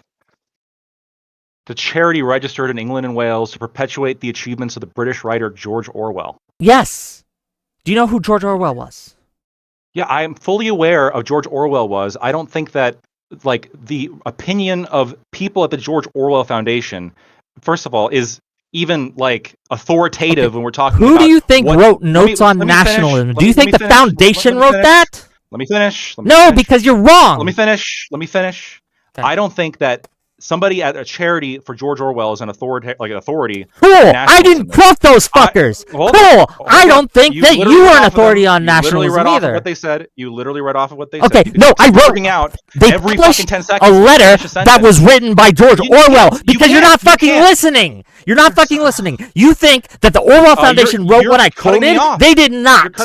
You're cutting me off. I asked Okay, you what website do you you or got do that you from. not think that the I George asked Orwell you- Foundation I wrote asked what I you- just quoted I to asked you? I asked you what you were reading off of, and you told me the Orwell Foundation. I said it was published on the Orwell Foundation. It was a note, again, Notes on Nationalism by George Orwell. You didn't listen, you misunderstood, and then you kept interrupting me while I tried to explain. No, you kept interrupting me, Wick. Because you kept being wrong. You misconstrued Okay, so it. I you didn't. So lied I didn't about interrupt you. So you interrupted me. So you just lied about me interrupting you. Hold on. Again, do you think that George Orwell or that the charity organization wrote that? So now that you've clarified, you're saying that George Orwell was the one who wrote Yes, he it and that the published the charity notes on reposted it. nationalism. I don't think either are the definitive authorities on what I can give you nationalism more. is. So here, I let me can just give look you this more up real quick. scholars. Here, like Christian nationalism. Okay, Let's you're just see what Googling this it. is. Cool. Yeah, I'm Googling it. Yeah, we'll find out. Because I'm pretty sure it's in line with what I believe. Christian nationalism is a form of religious nationalism that focuses on promoting the Christian views of its followers in order to achieve prominence or dominance in political, cultural, and social life. Okay, so that's from Wikipedia. And Mhm. what is nationalism? Okay, Hold Christian on. nationalism is a form of religious nationalism. Begs the question: what is nationalism? Hold on. We're looking at religious nationalism. I give the definition of religious nationalism too. Go for I it. think he wants you to repeat the country reflects something. So Hold on. Can we so not wait? nationalism. Can I just Can say we? like can we just say that nationalism is like my country is better than your country and I love my country and you should serve your country and like do things for your country if you love your country and also my country is better than all other countries or is this like too like simplistic a definition of nationalism for you? I mean, is that It's not yeah. So it's too simplistic. Nationalism When is we're just talking, it's too simplistic when we're putting modifiers. So just as I read, Christian nationalism is not what Wick said. It was closer to what Dr. Darko said. I'm quoting Christian Ethnic nationalists. nationalism. I'm ethnic quoting nationalism, Orwell. You're quoting ethnic- Google. I'm quoting. Yeah, you're quoting Orwell. I'm quoting everything else on Christian nationalism. Okay, ethnic nationalism is when you are like you think the nation should reflect the particular ethnicity.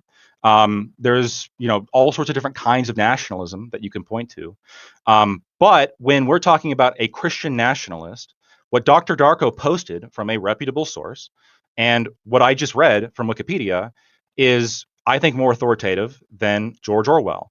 When I'm defining nationalism, I'm saying it's the belief that the nation should reflect a particular thing. You are saying that it's what?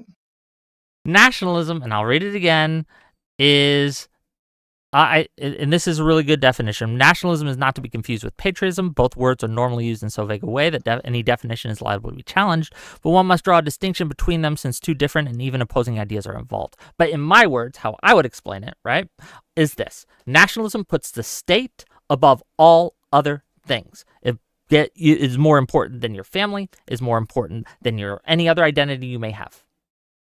Christian nationalism uses Christianity and mixes That's it not in even what there George to Orwell sell said. that. I'm going to disagree saying with that. that. I'm saying that. That's the definition I'm using. nationalism. Then where are And you this is getting also that? and the reason I'm using this definition because it's said in less words than what Orwell is saying and what other scholars on nationalism has said. Which scholars? Find it. Which scholars? I'll give them to you. Let me find them. Name one. Name one for me if you're an expert on this.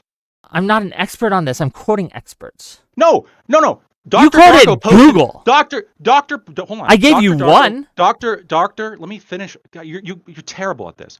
Dr. Darko posted something that I think more accurately reflects what Christian nationalism is. Right? It lays out 5 different characteristics of a Christian nationalist. Somebody that would identify with Christian nationalism.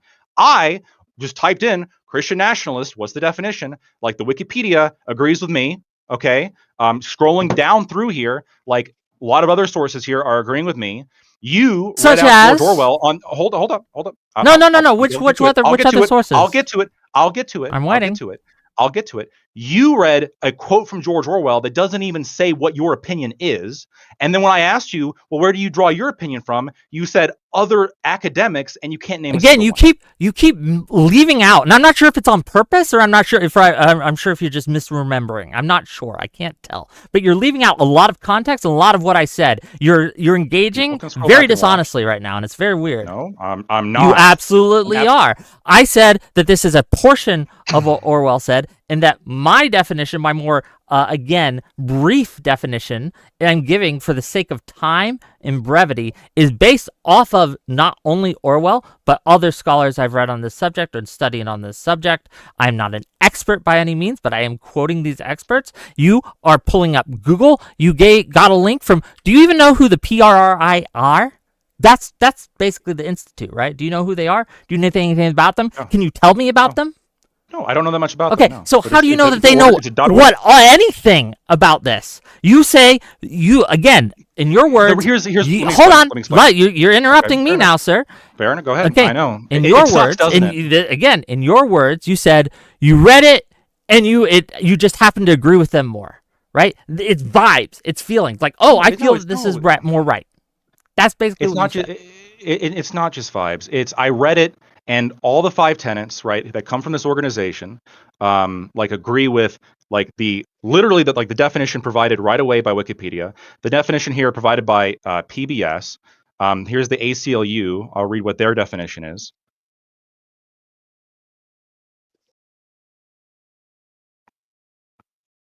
What the ACLU believes Christian nationalism is.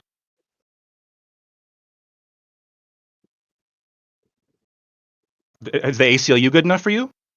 I don't know. I don't agree with a lot of what the ACLU says. I don't Okay, think let's see they're what very Yale much says. experts on anything these days. The ADL. I mean, I think you can group nationalism into I two said the different ACLU. categories. I said right? the Oh, ACLU. the Yeah, I ACLU. don't like them after Charlottesville. They stopped being unbiased source.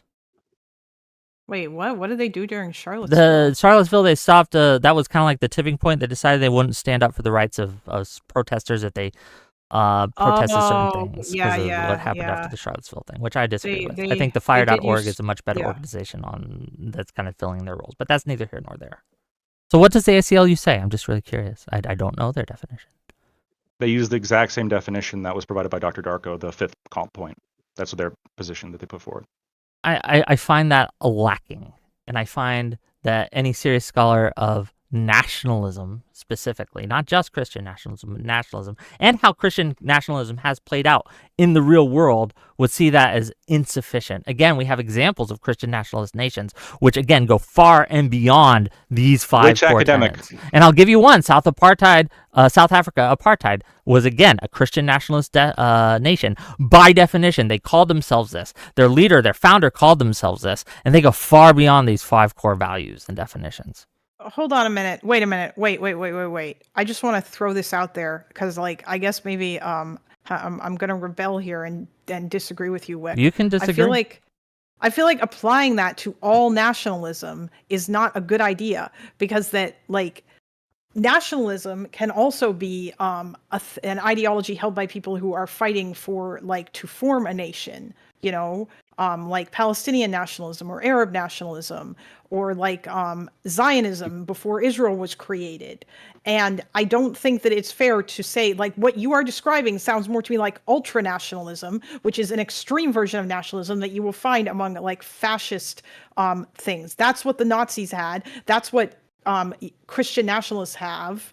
According to, like, the quote that you read, defining Christian nationalism was from a guy who said this is called not National Socialism in Germany. He's basically saying we're Nazis, or this is what we believe is the same thing as Nazis. And I don't think that all nationalists are Nazis or, like, held beliefs akin to Nazism. Do you think that you can call yourself a thing without actually knowing what it is that you're trying to you're representing? You think that's true? Yeah, of course. Yeah, 1000%. Okay. But, so a lot of like, people call themselves nationalists, but they won't understand what nationalism actually is. Yeah, but I still don't. practice. I still don't agree with that. Like, I don't think I don't think it's really fair to, like, lump, like, more moderate versions of nationalism in with, like, apartheid South Africa. Okay. Well, I disagree. Well, Palestinian obviously there's nationalists. different styles and flavors of nationalism. You have Japanese nationalism, Imperial Japan, right? That wasn't Christian nationalism. There's different things. You have the Nazis were nationalists, right? They were ultra-nationalists. We have examples of nationalism ideologies being in control of a nation, and they're all pretty fucking bad. Again, because they tend to place the state above all other things. Look at Palestinian nationalism. Let's go with that, right? They're willing to place the lives of their children below that of the Palestine nation. I mean, yeah, but there are other people who just think Palestinians should have, like, self-determination. Okay, who would that's call not themselves nationalism, Palestinian though. nationalists. That's Yes, it is. a different thing. No, Yes, it's that's not. part No, of it's nationalism. not. You're just using the word Part of wrong. nationalism No. is if your nation doesn't exist, it's wanting to form your nation and have self-determination for your people. Yes, she's absolutely correct. That So if I is could just finish a sentence incorrect. without getting cut off, okay? There's a reason why you can have civic nationalists, you can have Palestinian nationalists, you could have, there are fucking in Spain right now, there's Catalonian nationalists, right? There's that are advocating for making Catalonia a separate country. There are nationalist parties all across the country that are nationalists based on whatever group that they're representing, right? The Catalonian nationalists are not like, let's get rid of democracy. They are supporting the creation of a separate Catalonian state that defends like their nation, and what they define here as nation, the Catalonian people. A civic nationalist would be somebody who wants the nation and the state to reflect, civic values, things that we would agree upon. And this idea that a Christian nationalist, which if we by the same definition we would apply to any other like insert term here and then nationalist, would simply fit much more along with what Darko's position is, much more along with what basically everybody's position here is, except for you, Wick, what the ACLU's position is, what PBS's position is, what Wikipedia's position is, and you have this position that you've are just, I don't know, you keep citing academics, but you haven't given me the name of an academic here, an expert in fashion or nationalism that like has defined it this way, or Christian nationalism that has defined it this way. Okay, so you don't. Are you done? First of all, I don't want to interrupt. Thank you. Go ahead. I'd like to jump in soon here. Yeah, I'll get you in a second, but I got to respond to this. Yes, I think that you're all using the term nationalism wrong. That's why my definition disagrees with you. I reject the premise, the foundational thing that says, well, nationalism is just when you like your nation. That's patriotism. We have a different word for that for a reason, okay? You can call yourself a nationalist, but not actually engage in nationalism. Please let me go here, right? Sorry. This is not... Again, nationalism has a specific definition, and you have specific people who are, again, it's like when people try to water down the definition of socialism to mean something that it doesn't actually mean, to be more inclusive and broad, to have a bigger tent, is that you have actual socialists who use that to subvert and infiltrate organizations and say, well, yes, I'm a socialist just like this person is a socialist, when they are different things. My argument is that nationalists, actual nationalists, not people LARPing as it, have tried to water down and broaden the term nationalism to make it more palatable, so more people will call themselves that, not knowing what it actually means, so that they can go in, infiltrate, subvert these spaces, and say, look, I'm a nationalist just like this, that these civic nationalists are. Right? And I talked to an actual civic nationalist after my Wilson debate, right, who even admitted this, who said, yeah, I probably shouldn't call myself a nationalist, right, because that's not actually what it means. I just use it as a shorthand because most people understand it like that. But again, we have an academic definition of nationalism that's pretty clear. I didn't come prepared for this one specifically to give you the quotes, but I can later. We can have a debate on this. But I want to say, right, that Andrew Wilson, specifically, which is what started this all, is a Christian nationalist in the same vein as B.J. Wagner was. Okay, I agree. He's a Christian nationalist, not by your definition of Christian nationalist, but everybody else's that you think Hold are on, Wick. So. Do you even think that ultranationalism is a real thing? Then ultranationalism is what nationalism is. No, it's all nationalism. So the answer to that is no. So it's just For redundant. Sure. No, Yeah, it's people say, well, I'm not that kind of nationalist. Those are the bad nationalists. Why do we have a separate category for it then? Why is it like its own type of nationalism? I just told you because people are saying, well, and I'm going to offer a path back to the topic that was originally brought. Let me answer that, and then yes. Let me answer, and then yes. Let me answer, and then yes. Let me answer. No, I'm going to answer this one. I'm going to answer this one. It's because you believe that people within a political movement cannot define that political movement. That's why you quoted a not nationalist to describe nationalism. I quoted you a Christian nationalist that describes it. I'll quote it again if you want. B.J. Forster. Fucking George Orwell. Obviously. Wait, is Rube trying to use standpoint on the topic of nationalism, period, not Christian nationalism specifically. Wait, is Rube woke? Why are you using standpoint theory, my dude? I don't know, but can you say again? Why are you using standpoint theory? Like, are you super woke or something? Again, so many people so many people just don't understand what nationalism. The reason why we have a separate term, ultranationalism, and what they call that is because again, people that's just what nationalism is. All nationalism at its core is ultra nationalism, but they want to have a separate category so that they can say, well, we're the good kind of nationalist, but they're all the bad kind of nationalist. All of them. No, I think civic Is it possible nationalism that they're all right and you're could be good. misunderstanding? Yeah, Hold civic on. nationalism can be fine. Hold on. Is This it is- okay, possible? okay, wait, yes, I it's will- possible, but the academics disagree with you and they agree with me. The ones that you So just named. I would say I have similar Can you feelings name about another the group of. academic that disagrees with me? No, I have a metaphor went for you down here. all the organizations that disagree Hold with on, you. none of the. Okay, you went down PRRI and you cited PBS. ACLU ACLU and PBS. and PBS. Those aren't academics. Hold on, do you think PBS these is are- academic? Yeah, PBS has Dear. obviously is run by academics. Okay, so whatever. is ACLU. So, Listen, so technically, not to be that guy, but definitions are incapable of having a truth value. So to argue that a definition don't, is true or Darko. false, that it is like incoherent. No, like, it doesn't make sense. It's- Darko. I understand what you're saying. Like, ultimately, words are a tool and they're nebulous. And, sure, okay.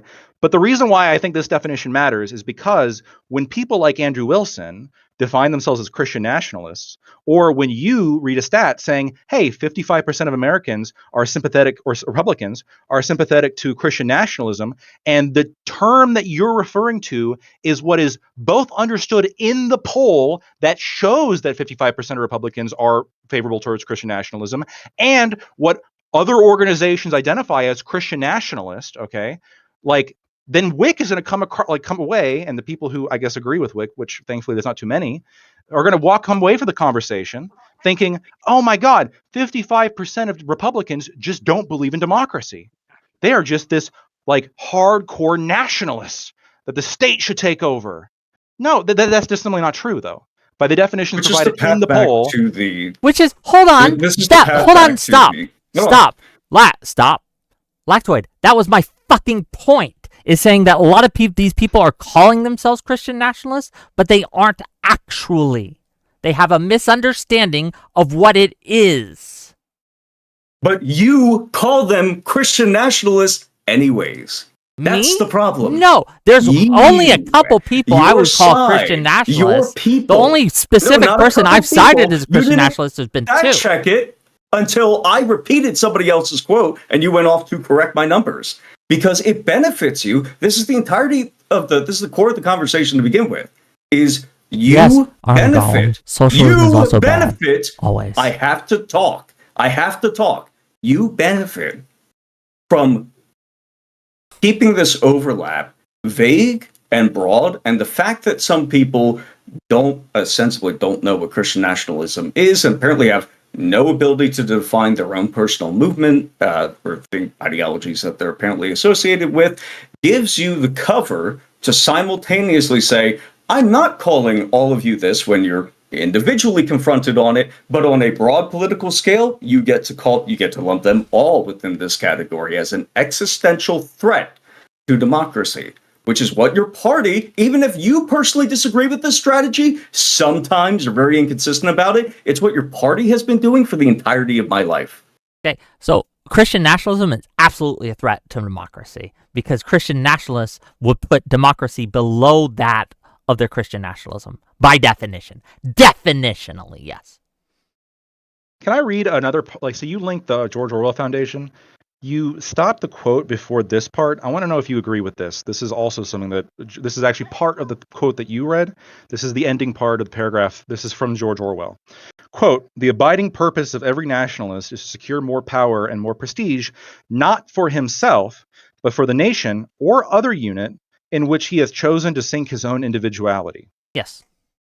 So, In for what example, like if you were, like it doesn't have to be a nation per se, but a nationalist. I'm sure you can think of an example where you have the group, the in-group, and you think everything is subservient to this in-group. Cults, perhaps, would operate like this. Yes. The definition Except that you nobody provided operates before like this is a Hold- problem. No, hold on. The definition just shifted. Your definition before was like this nationalism believes that like the state should like Yes, the all democracy subservient should, and to the the state state. should like all subverted to the state. But that's not what this paragraph says. This says to secure more power and more prestige, not for himself, but for the nation or other unit in which he has chosen to sink his own individuality. And so when Dr. Darko read out before, like the laws should reflect Christian values, how would this not fit George Orwell's definition of nationalism here? Because, again, it isn't sinking everything into... Well, let me read what you just said. The U.S. law should be based on Christian values. Does that in any way imply, I should say, that it should be subservient to... U.S. law should be subservient to Christian values? I mean, I think, or to the state. Yeah, to be like again, we're using like the scale from strongly disagree to strongly agree, and I think in combination with other things, like I think we could reasonably discern that, like, if given the opportunity. I mean, like these are survey questions. I don't know if these would be like great, like tenets of a definition, but I think these are 5 great questions to ask to figure out if someone more likely than not believes in like Christian nationalism. Well, laws are an exercise of power. Yeah, laws are an exercise of power. Just briefly, Wick has a definition here that no human being on the planet meets at all. Anybody. People have a hierarchy of values, and because one is slightly higher in that hierarchy, sort of prima facie, we could say, like just on the face of it, like I'm more worried about my nation specifically, or I'm more worried about my religion specifically, or more worried about my race specifically. These are within a hierarchy of values that get mixed into your daily life. And so Orwell's definition here says, like, hey, you're sinking your individuality into this, but it doesn't mean that, like, you're all right, do I buy apples or do I buy oranges? Well, what's better for the state? Okay, I think this is that's not how people act in real life. This is a good kind of way to understand it. Okay, everything in the state, nothing outside of the state, nothing against the state. That is a totalitarian nationalism, right? We would disagree. Now you've put a qualifier. Whoa, no, you would just say it's nationalism. Why'd you say totalitarian nationalism? Because nationalism in general might see some things outside the state, right?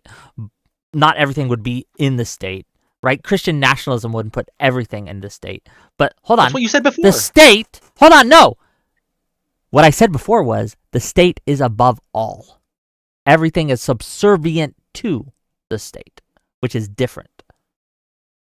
No, you don't understand That's the that. problem. So, for example, if I was I a nationalist, you said, and a nationalist says, I put that other nation below our nation, right? That would fall under the definition of nationalism, but that might not meet the definition of totalitarian nationalism.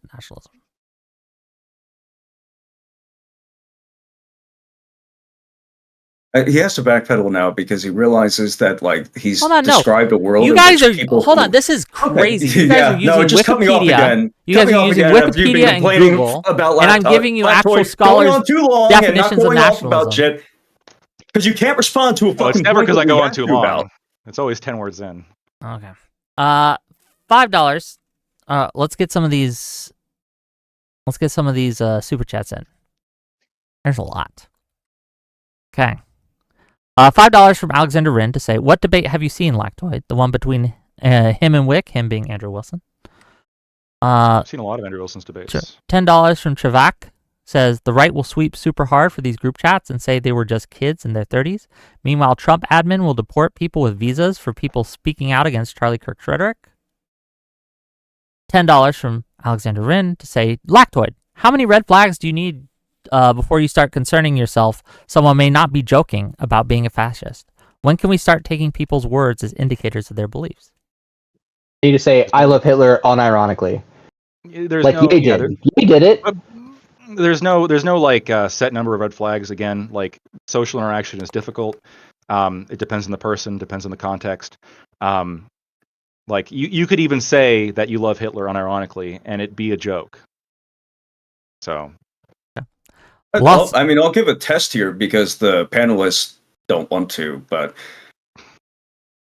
if you, it's a kind of, what was the phrase? It's, if you have the kind of hatred that going too far doesn't quench, the kind of hatred that, like, if you go too far and people react negatively to it, you also do not react negatively to yourself. You go like, all right, well, this was too overt and not enough funny. Interesting. Maybe. $10 from Lawson Harrison to say, when you guys the word fascist, it shuts the right's brain off because we used it too early. I think just calling it un-American is a better description. Lawson, I love you, buddy. The typos are killing me. Okay, typos are killing me. YouTube's super chat autocorrect is cancer. I promise you. Oh, maybe.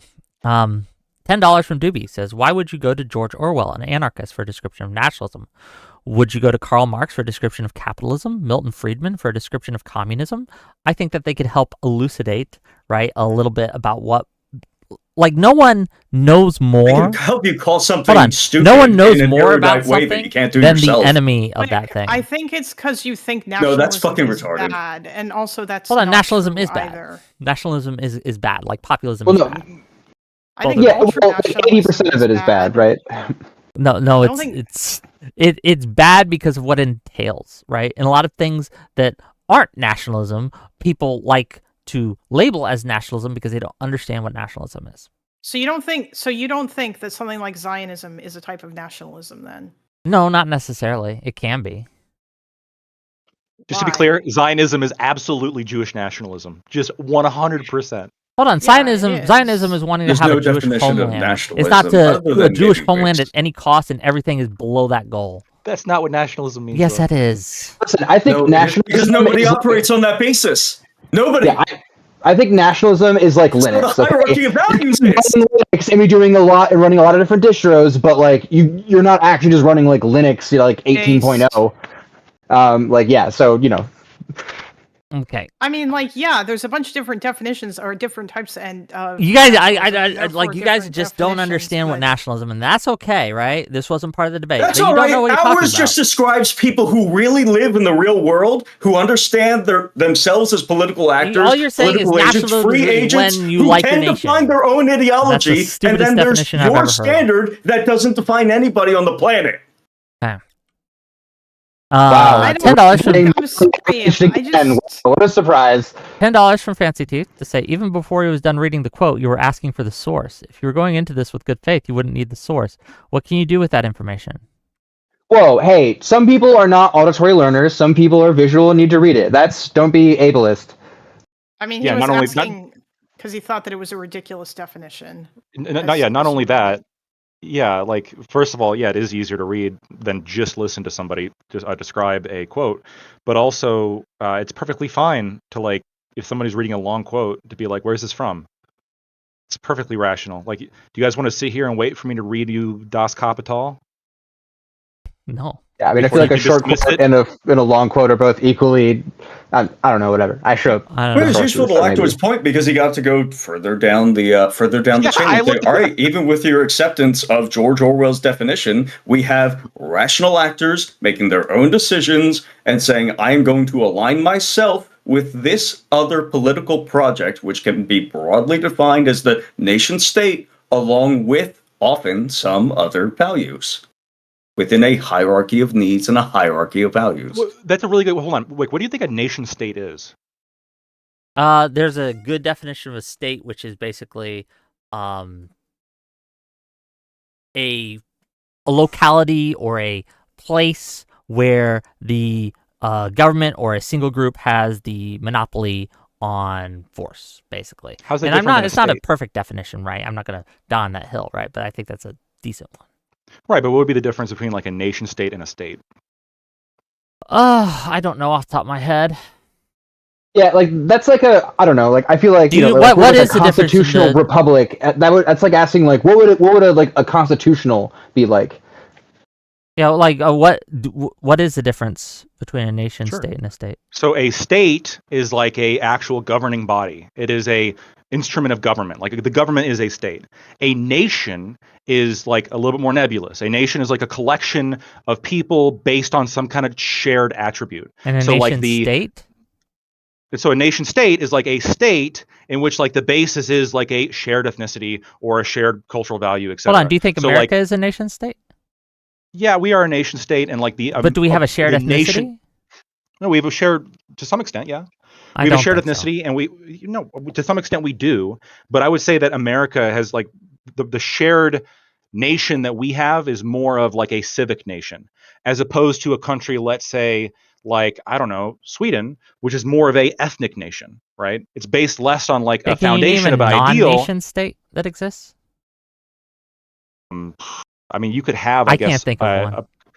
I can't think. I mean, Syria. off the top of my head, Hold on, we drew tons of lines over the over good existing point. Arab territories and African territories, which included many nations and led to greater conflicts within these. The Kurds are a nation. Yeah. They might not be a nation state, but they view themselves as distinct Well, they view from the themselves as broader an Iraqi. or Native ethnicity, American don't they? nations, right? Native American Yeah, nations. Don't the nation of Palestine, like that's recognized by the UN, but those are it's not very like it The doesn't have like, a Cherokee real nation. system going on. Like, what do you think the Within Cherokee Europe, you nation can is? view the within Europe, you can view the Roma. I'm not going to use the other term, but you probably know it. That they are a nation. They do not have a state, to my knowledge. Okay. Exactly. Okay. Let's keep going. $5 says from Alexander Wren says nationalism says the nation comes first. Nationalists believe the nation is a confluence of shared cultural history and identity. Alexander Wren for $5 says fascism says the state is the nation and you exist only to serve it. The state is above all. Your life does not exist without it. $10 from Doobie says nationalism is legit. Just the belief that the interests of your nation, the place your culture, identity, family are tied to, should be prioritized over other nations when necessary. That's wrong. $5 from Alexander Wren says MAGA is currently in the hyper-nationalist phase. The core tenet is our nation is superior. Outsiders or dissenters weaken it. $10 from Doobie to say the belief that we should export American values because they're better than the values of other nations in the Middle East and Asia is a form of nationalism. Nationalism can be a force for good. $10 from Doobie to say why is the nationalism of the Israelis any different from the way you describe the nationalism of Palestinians? Again, Israeli nationalists are bad, just like Palestinian nationalists are bad, because nationalists, by definition, again, put the state above all things. The Israelis chose to put their children at risk to maintain Israel in that region. $5. Let me get through these. Okay, we only got two more. $5 from Fancy Teeth. Hyper nationalists are active nationalists. Nationalists that express it passively are not necessarily as detrimental. Alexander for $5. For your info, hypernationalism is a huge stepping stone into fascism. It's a preparation to subsume the individual to the state in all ways. Okay, now I'm done. You can. We've gone off track, but I do think it's interesting. And yeah, I just realized how many people don't know what nationalism is, and so maybe I have to do a show on that. So. Yeah, Wait, listen, it's convenient because it allows you to play these word games where you don't have to match somebody's actions. I'm being to very the specific with what I mean. You guys are being very No, vague I know with that you're what being you very mean. specific. That's part of the word game. That is the word game. Because you describe yourself as a rules lawyer, and you can't bitch about this or getting corrected. Like, come on, dude. It's divorced from what people actually do and how they actually act, which gives you the cover, as this debate originally started on, which gives you the cover to whenever you need to paint a target, slander them, blood libel them with this term that that lets everybody know, everybody fuck that man, everybody fire on that guy, obliterate that position, we gotta get rid of him. Without actually having to address their beliefs. I've never called anyone a Christian nationalist except for two people on this show, okay? PJ Forster if you did it. and what Andrew the fuck Wilson. are you talking Those about? are the only two people I've mentioned that are Christian nationalists. Do I think that they're Christian nationalists within the Trump administration? Yes, I do. Do I think that they're evil? Yes, I do. Okay, so not just two people. You actually have have the same characterization of your beliefs as I do, which is that they exist to paint targets. Because you cannot engage with their... Again, we just completely bypass the idea that a sovereign nation can have borders. And skip that debate. What about Bailey? Hold on, does anyone disagree with that a sovereign nation can have borders? Does anyone disagree with that? No. Nobody here disagrees with that. Yeah, that's what... you called Stephen Miller a fascist for wanting to have sovereign borders. No, that is not what I called Stephen Miller a fascist. No, you are... Yes, it is. No, it's not. Deportations are border control. Because he's white, isn't he? Yeah. No, it's not. I called Stephen Miller a 'Cause he's fascist Jewish. because that he's talking You're about anti-Semitic. Is he Miller Jewish? Yeah, he No, is. How can Well, he be a but he's one of Nazi? the good ones, though. He's Jewish. I never said he was a Nazi. Fascist and know. Nazi are I not know. exactly the I same know. thing. I know. That was one of Okay, the- that fine. was- I'm yeah. sorry. I'm sorry. That's okay. No, Lactoid. you're being good. You're serious good. when You're I good. said that you were being anti-Semitic. That's me being provocative. I apologize. I know. I I'm know. sure that there's a serious point that we can discuss. No, I think that I think that you're like, you just want that to be what Stephen Miller is saying. You just want him to be, you're trying to water down what he's saying by saying, oh, he's just saying that we should have borders. Nobody's saying that, like, a country should not have borders.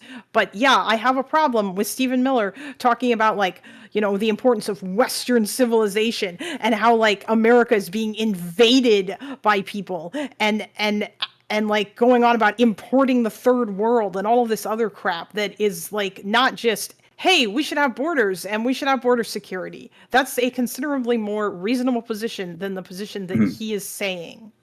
What Yeah, is it like called? even if you believe What- in like open borders, that doesn't mean you don't believe in borders. That means you believe in like pretty lax regulation of those borders. Like you know, would- even I'm not sure if that's the case. I would say it's certainly possible for somebody who believes in open borders to effectively not believe in the concept of borders at all. Hold on. And I would be tempted. so what is the borders part of open borders if they don't exist? To be anti-borders. Why If they wouldn't you believe in say you're open borders, it's anti-border? right. Borders. Well, border Yeah, is but like the open borders delineation. sounds more pleasant. Like, No, what's- hold on. You can be okay.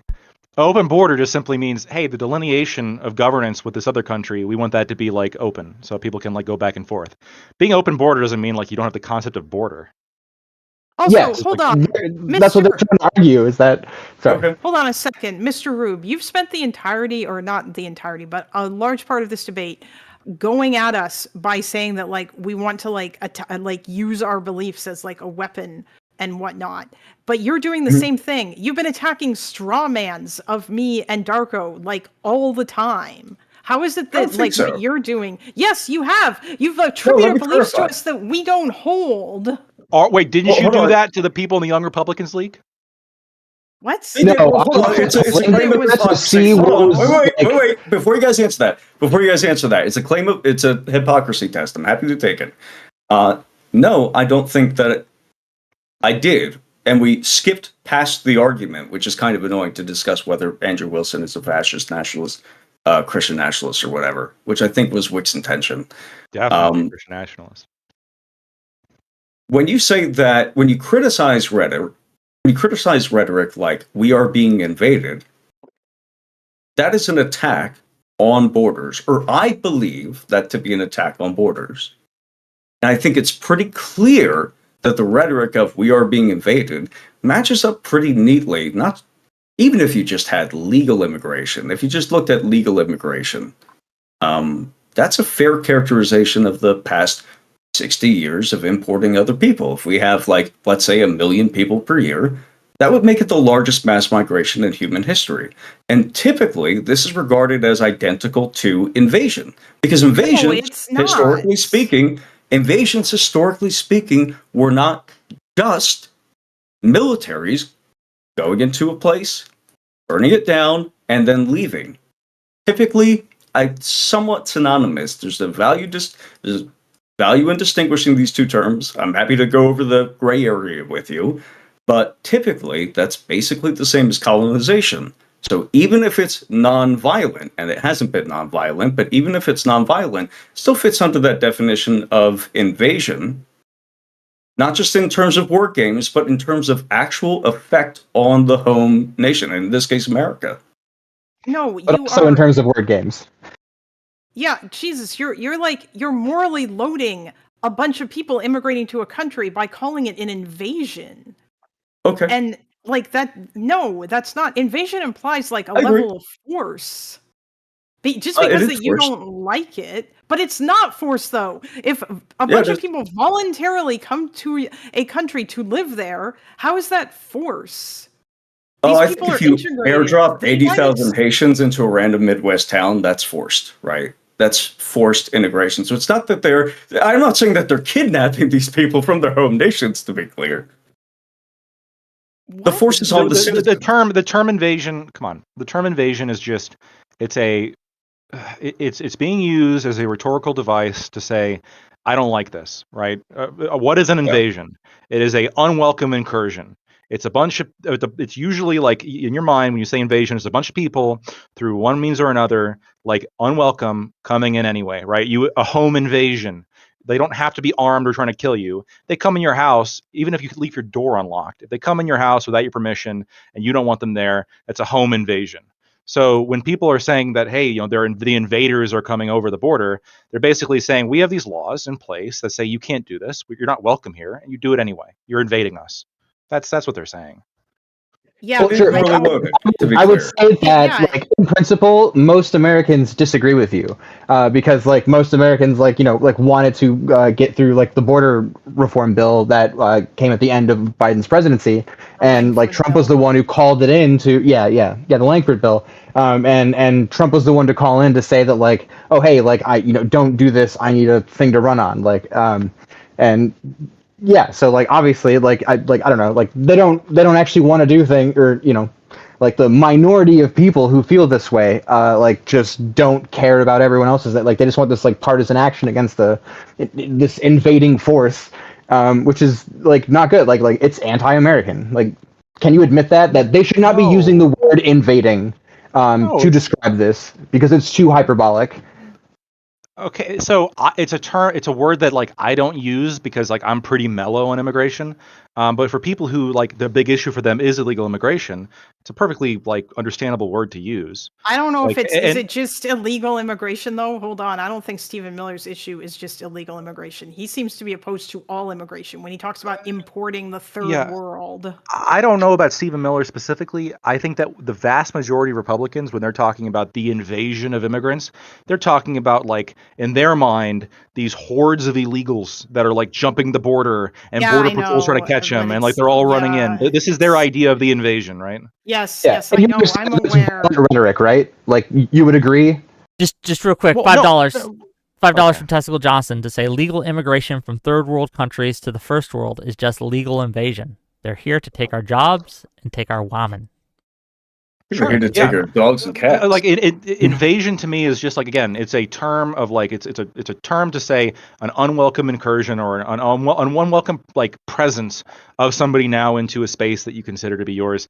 I don't think that it's like I don't know. I don't see the problem with it. I think that it's perfectly rational for people who are really like against immigration or illegal immigration to say, for either or really, to say, hey, these invaders are coming into my country, like they're not welcome here. We should deport them. Also, I don't agree with like you're saying like when you're talking about home invasion. Like a home invasion is like a terrifying experience for people who like experience an intruder is coming into your home. Your home is like your space, and there's like a level of violence to that, even if they don't have to break down the door, because there is like this fear that they will do harm to you. I don't think that that's the same thing as like some random person immigrating to your fucking country.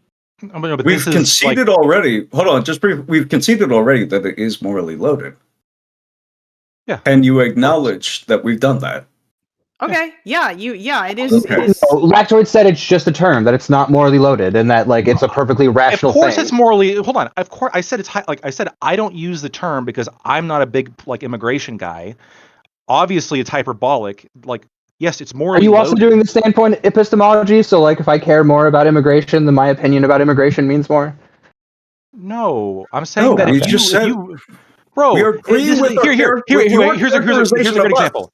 No, here's a great example. So if somebody comes up to me and they say an undocumented immigrant, what does that say to you about their opinion on immigration? Compared to somebody who comes up and says an illegal.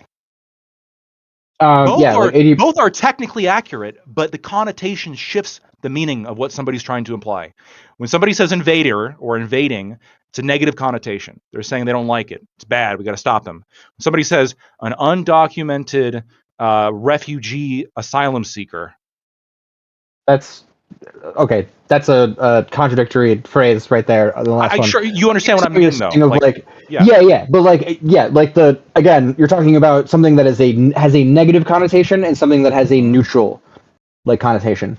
I don't think undocumented. Hold on, I don't think undocumented person has a neutral. It depends on connotation. who you hear it from, but I understand you're talking about like people who use undocumented are usually like soy progressive leftists. No, they don't even have to be soy. They're just like generally left wing. They're generally pro immigration. Yeah, But he I don't regards disagree with you. as neutral because he holds that belief. Neutral. Okay. Like what, like invading, and like illegal, like has this negative connotation. Like you would say, like where is that good connotation from? Like, undocumented alien. Because they broke the fucking law, and it's minimizing that. That's like if it calling like a rapist like a. It's a civil infraction, bro. Like we cannot equate this to like rape. It's a civil infraction. Hold on. Better, dog. This is exactly what I'm saying, right? I would agree with you. It was one of the reasons why I don't use kind of like this language when it comes to. I do say illegals because that's just like in my mind that's super accurate. But I don't say like invader. In the same way, I'm not going to compare it to like a rapist because I don't think they are like morally the same. But for somebody who cares like a lot about illegal immigration, like calling them an undocumented person to their minds might be the same thing as like calling like a rapist like a non-consensual body poker. Like if you ever use that term with me to describe a rapist, I would immediately assume you're pro-rapist. Hold on. Wait a minute. I just want to say, wait, Lactoid, you don't think that like these people are pro illegal immigration, do you?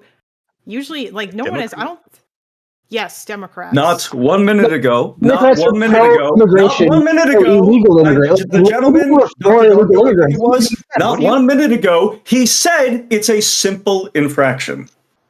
It's a civil infraction. Oh, civil, man. A parking ticket. Gross. Okay. Parking ticket. Funny. It's just a parking ticket, guys. That's all it is. No. When you call them illegals, you're like referring to the fact that they're breaking the law. And like the law is a civil infraction. That's like, oh yeah, hey, here's Lactoid, this panelist, illegal. He got a parking ticket at some point, so you're an illegal now. Yeah, and if you said I was parked illegally, you'd be correct. I don't care what like word you want to use for it, but nobody is in favor of people coming to the country illegally. Most people are in favor of immigration reform, meaning and like amnesty for people who are already in the country, not like like continuing the broken system that currently exists where it takes 10 goddamn years for somebody to become a citizen. And that's why most people don't do it that way. How many times have you heard the phrase like no person, no human being is illegal? Yes, I walk by people with signs in their front yard that says this. Bro, I'm not going to argue with you about the existence of the soy progressive left, okay? I don't care. No, this is not you. Amnesty for people who are already living here is pro illegal immigration. No, it's not. No, it's a solution to illegal immigration. It's pro-illegal immigrant. Solution to the problem. Yeah, I am. I am pro-illegal immigrants who are already in the country and who are not violent criminals and who are contributing to society. I think they should be allowed to become citizens. That's not being illegal immigration. That's called being pro-capitalist. But yeah, these isolationist folk who just want to tear everything. Or okay. This has gone way, and this is partially my fault, to be clear. This has gone way off topic, and we are out of time. And I want to give each of these lovely individuals a chance for closing statements. What we got coming up next week? We got some great shows. On Wednesday, we're going to be talking more about the Plattner tattoo and whether or not that's disqualifying or should be. We have Prime Kai, we have Soy Pill, and we're looking for other people. I need one more to defend Plattner and one more that's anti-Plattner and says it's disqualifying. So if that's you and you're in the audience, you want to be on my show, hit me up and we can put you on the panel. Monday, I'm going to be doing a big, well, not big, I don't know how long it's going to take, but we're just going to run down on nationalism because none of you understand it. I think we need to go to the source to understand it. So that's what I'm going to be doing Monday. That's what we got. And then I also want to do probably Thursday, but I don't have a specific date, a show on Trump's intervention, what's looking more and more likely to be a military intervention into Venezuela. So if you have strong thoughts on that, and if you support Trump or you oppose Trump, going into Venezuela, doing strikes, maybe even boots on the ground is being reported, let me know, and we can get that going. Wick, if I find you some historians who describe the Nazis as ultra-nationalist, will you admit that you were wrong? Because it sounds like you just think the Nazis are nationalist. The Nazis are nationalists, yes. Yeah, but if I find you historians who use the term ultra-nationalist for the No, Nazis instead you're of going to need more than just the term nationalist- ultra-nationalist. That's just nationalist by another term. Yeah, but it's not though. There's a reason why Okay. we have. If I two find you, different if I find you words. historians that agree with me, will you admit that you were wrong? Probably not. No. Okay, there we go. I'm just- Okay, No. great, wonderful. We both agreed that if we can find historians that back each other up, neither will The admit that reason they're why- wrong. Wonderful. We love The it. thing- We love the to thing see is, it. Though, is that Here we All are. right, fine. Will you admit then that not every academic agrees with you? How about that? Sure, not everyone academic agrees with me, but I think the academics So agree you're with just me. gonna are correct. admit that now? Hold on, Because I know because you none can of you find were giving me sources to describe academics. You were giving me Wikipedia. Okay, Wikipedia that's it. usually Don't cites don't be academics, to dishonest. be I didn't fair. just yeah. You also gave me PBS and ACLU. and He also gave you George Orwell, quoted your No, source. I gave me George Orwell. definition. And the source that Dr. He Darko found. also gave it back to you because he read it Yeah, more but he was completely wrong once he on read that. over it. And he was. Yes. Am I out of touch? We're No, all it's the wrong. nationalists who don't understand what nationalism is. You just don't understand what that. But again, Monday we'll have this. If you want to come for a discussion, you're welcome. But I'm mostly going to go through the sources and. Man, give me a left wing panel sometime. I would love to be on last night and defend the left being better for men.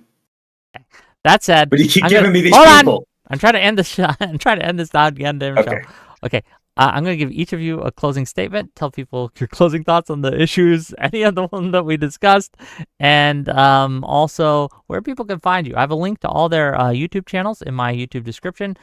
Click on that link. Give them a follow. They've taken time out of their night to come and be on my show. I'd love for you to give them a follow. We're going to start with Lactoid. We're going to let Ash have the last word. Or I'm sorry, Kalinda have the last word. We're going to go in the same order we did. So go ahead, Lactoid. Yeah, so I'm Lactoid. You can find me at Lactoid TV on Twitch, Twitter, and YouTube. I'm going to read the definition of nationalism here by Anthony D. Smith, who was a British historical sociologist, was professor emeritus of nationalism and ethnicity at the London School of Economics. Quote, nationalism is a ideological movement for attaining and maintaining autonomy, unity, and identity on behalf of a population deemed by some of its members to constitute an actual or potential nation. It builds on pre-modern ethnic ties, myths, symbols, memories, rather than pure invention. There's also Benedict Anderson, who is an Anglo-Irish political science and historian. Imagine political community, and imagine is both inherently limited and sovereign. Nations are cultural artifacts created through, quote, print capitalism, newspapers, novels, other forms of media that foster a sense of simultaneous communal experience between strangers. Similar definitions come from Ernest Gellner, Eric Hobsbawm, Rogers Brubaker. Yeah, so those are just some academics that I was very quickly able to find for you. I looked Now, up how their does any of background. that disagree with what I just said? Because your original definition of Well, wait, nationalism this is closing statements. Please don't It is- interrupt. it it is closing the subsumption of political power into the state.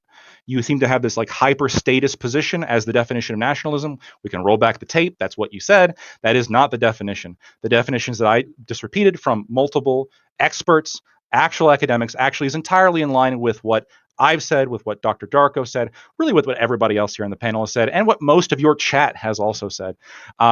Now, maybe you'll be able to name some academic that agrees with you by the time of the next panel. I highly doubt it. Good luck, though. I already got them lined up, but again, we'll see you guys Monday. Rube, please. Yeah, so I enjoyed the original premise of the debate, which was whether or not we should hunt these children down and kill them for saying the soft A N-word and saying "I love Hitler" on our in a private group chat and making jokes about it. I do think that Lactoid and I presented tests by which we could evaluate even if these people were being inappropriate or just like hateful in saying something inappropriate.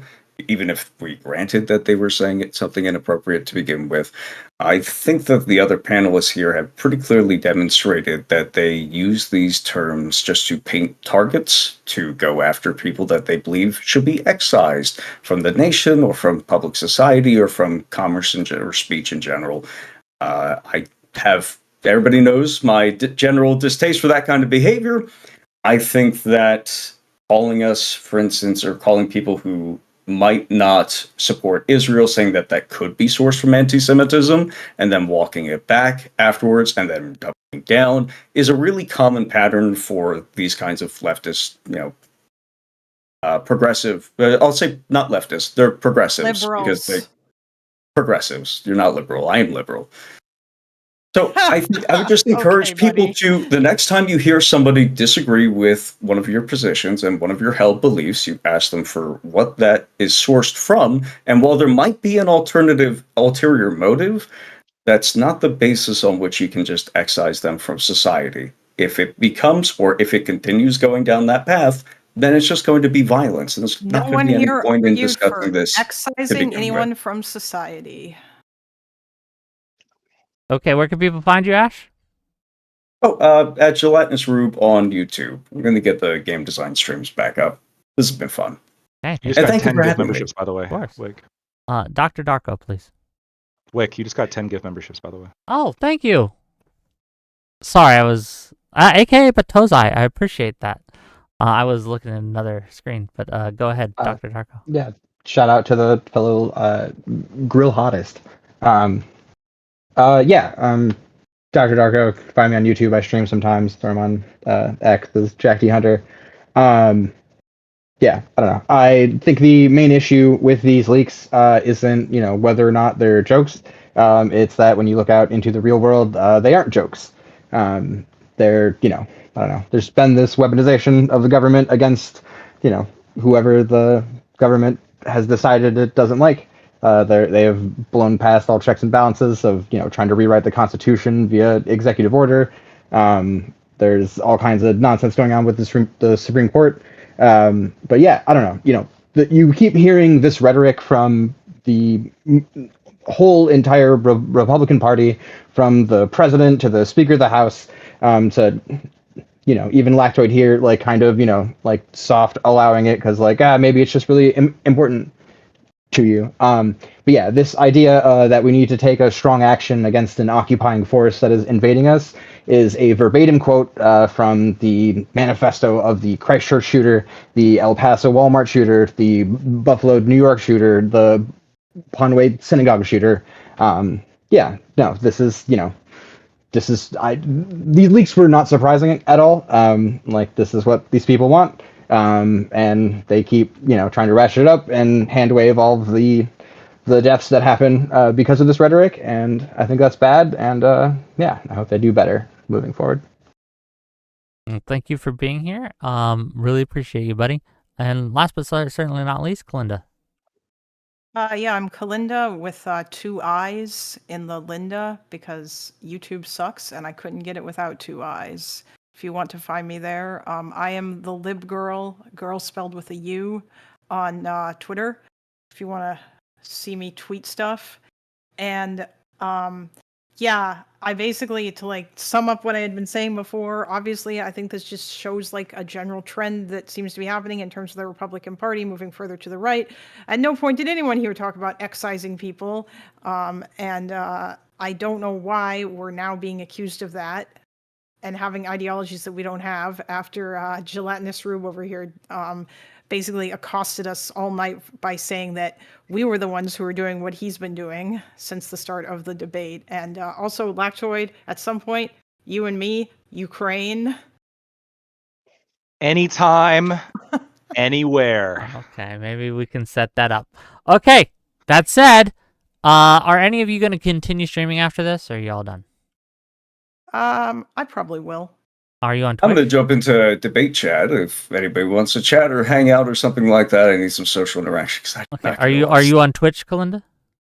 No, I'm on YouTube, but you can still raid me on YouTube. Yeah, it's harder. Okay, it's more buttons. Hold on. Yeah, I don't know why YouTube hit it so deep in the fucking dashboard. they of, like- really, and they changed. Hold on, maybe I can't because they changed the fucking yeah, like you need to be on an approved list. layout. He's on my list. Okay, cool. Okay, Cool. look, I'm looking how to do it real You quick. have to subscribe to me, Wick. I think I am, but I'm not sure. There's the end Close. stream, but I don't want that. There's analytics. Wow, Wick. You're not Here's subscribed to mine. me. What the fuck? I think I found it. It's a redirect, gang. And you got to Yes, go that's there. What it's called. Yes.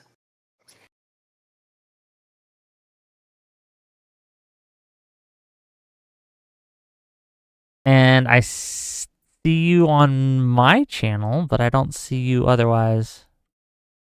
Kalinda, do you have the setting that lets you that lets other people? Yeah, I do. Yeah, Yeah, I she literally turned it just said on. that. Bro, are you paying attention? Jesus Yeah, I don't Christ. see it on my. That was the choose thing that I specific screwed video up last thing. time. Oh, okay. Maybe Yeah, my I- settings are wrong. I'm sorry.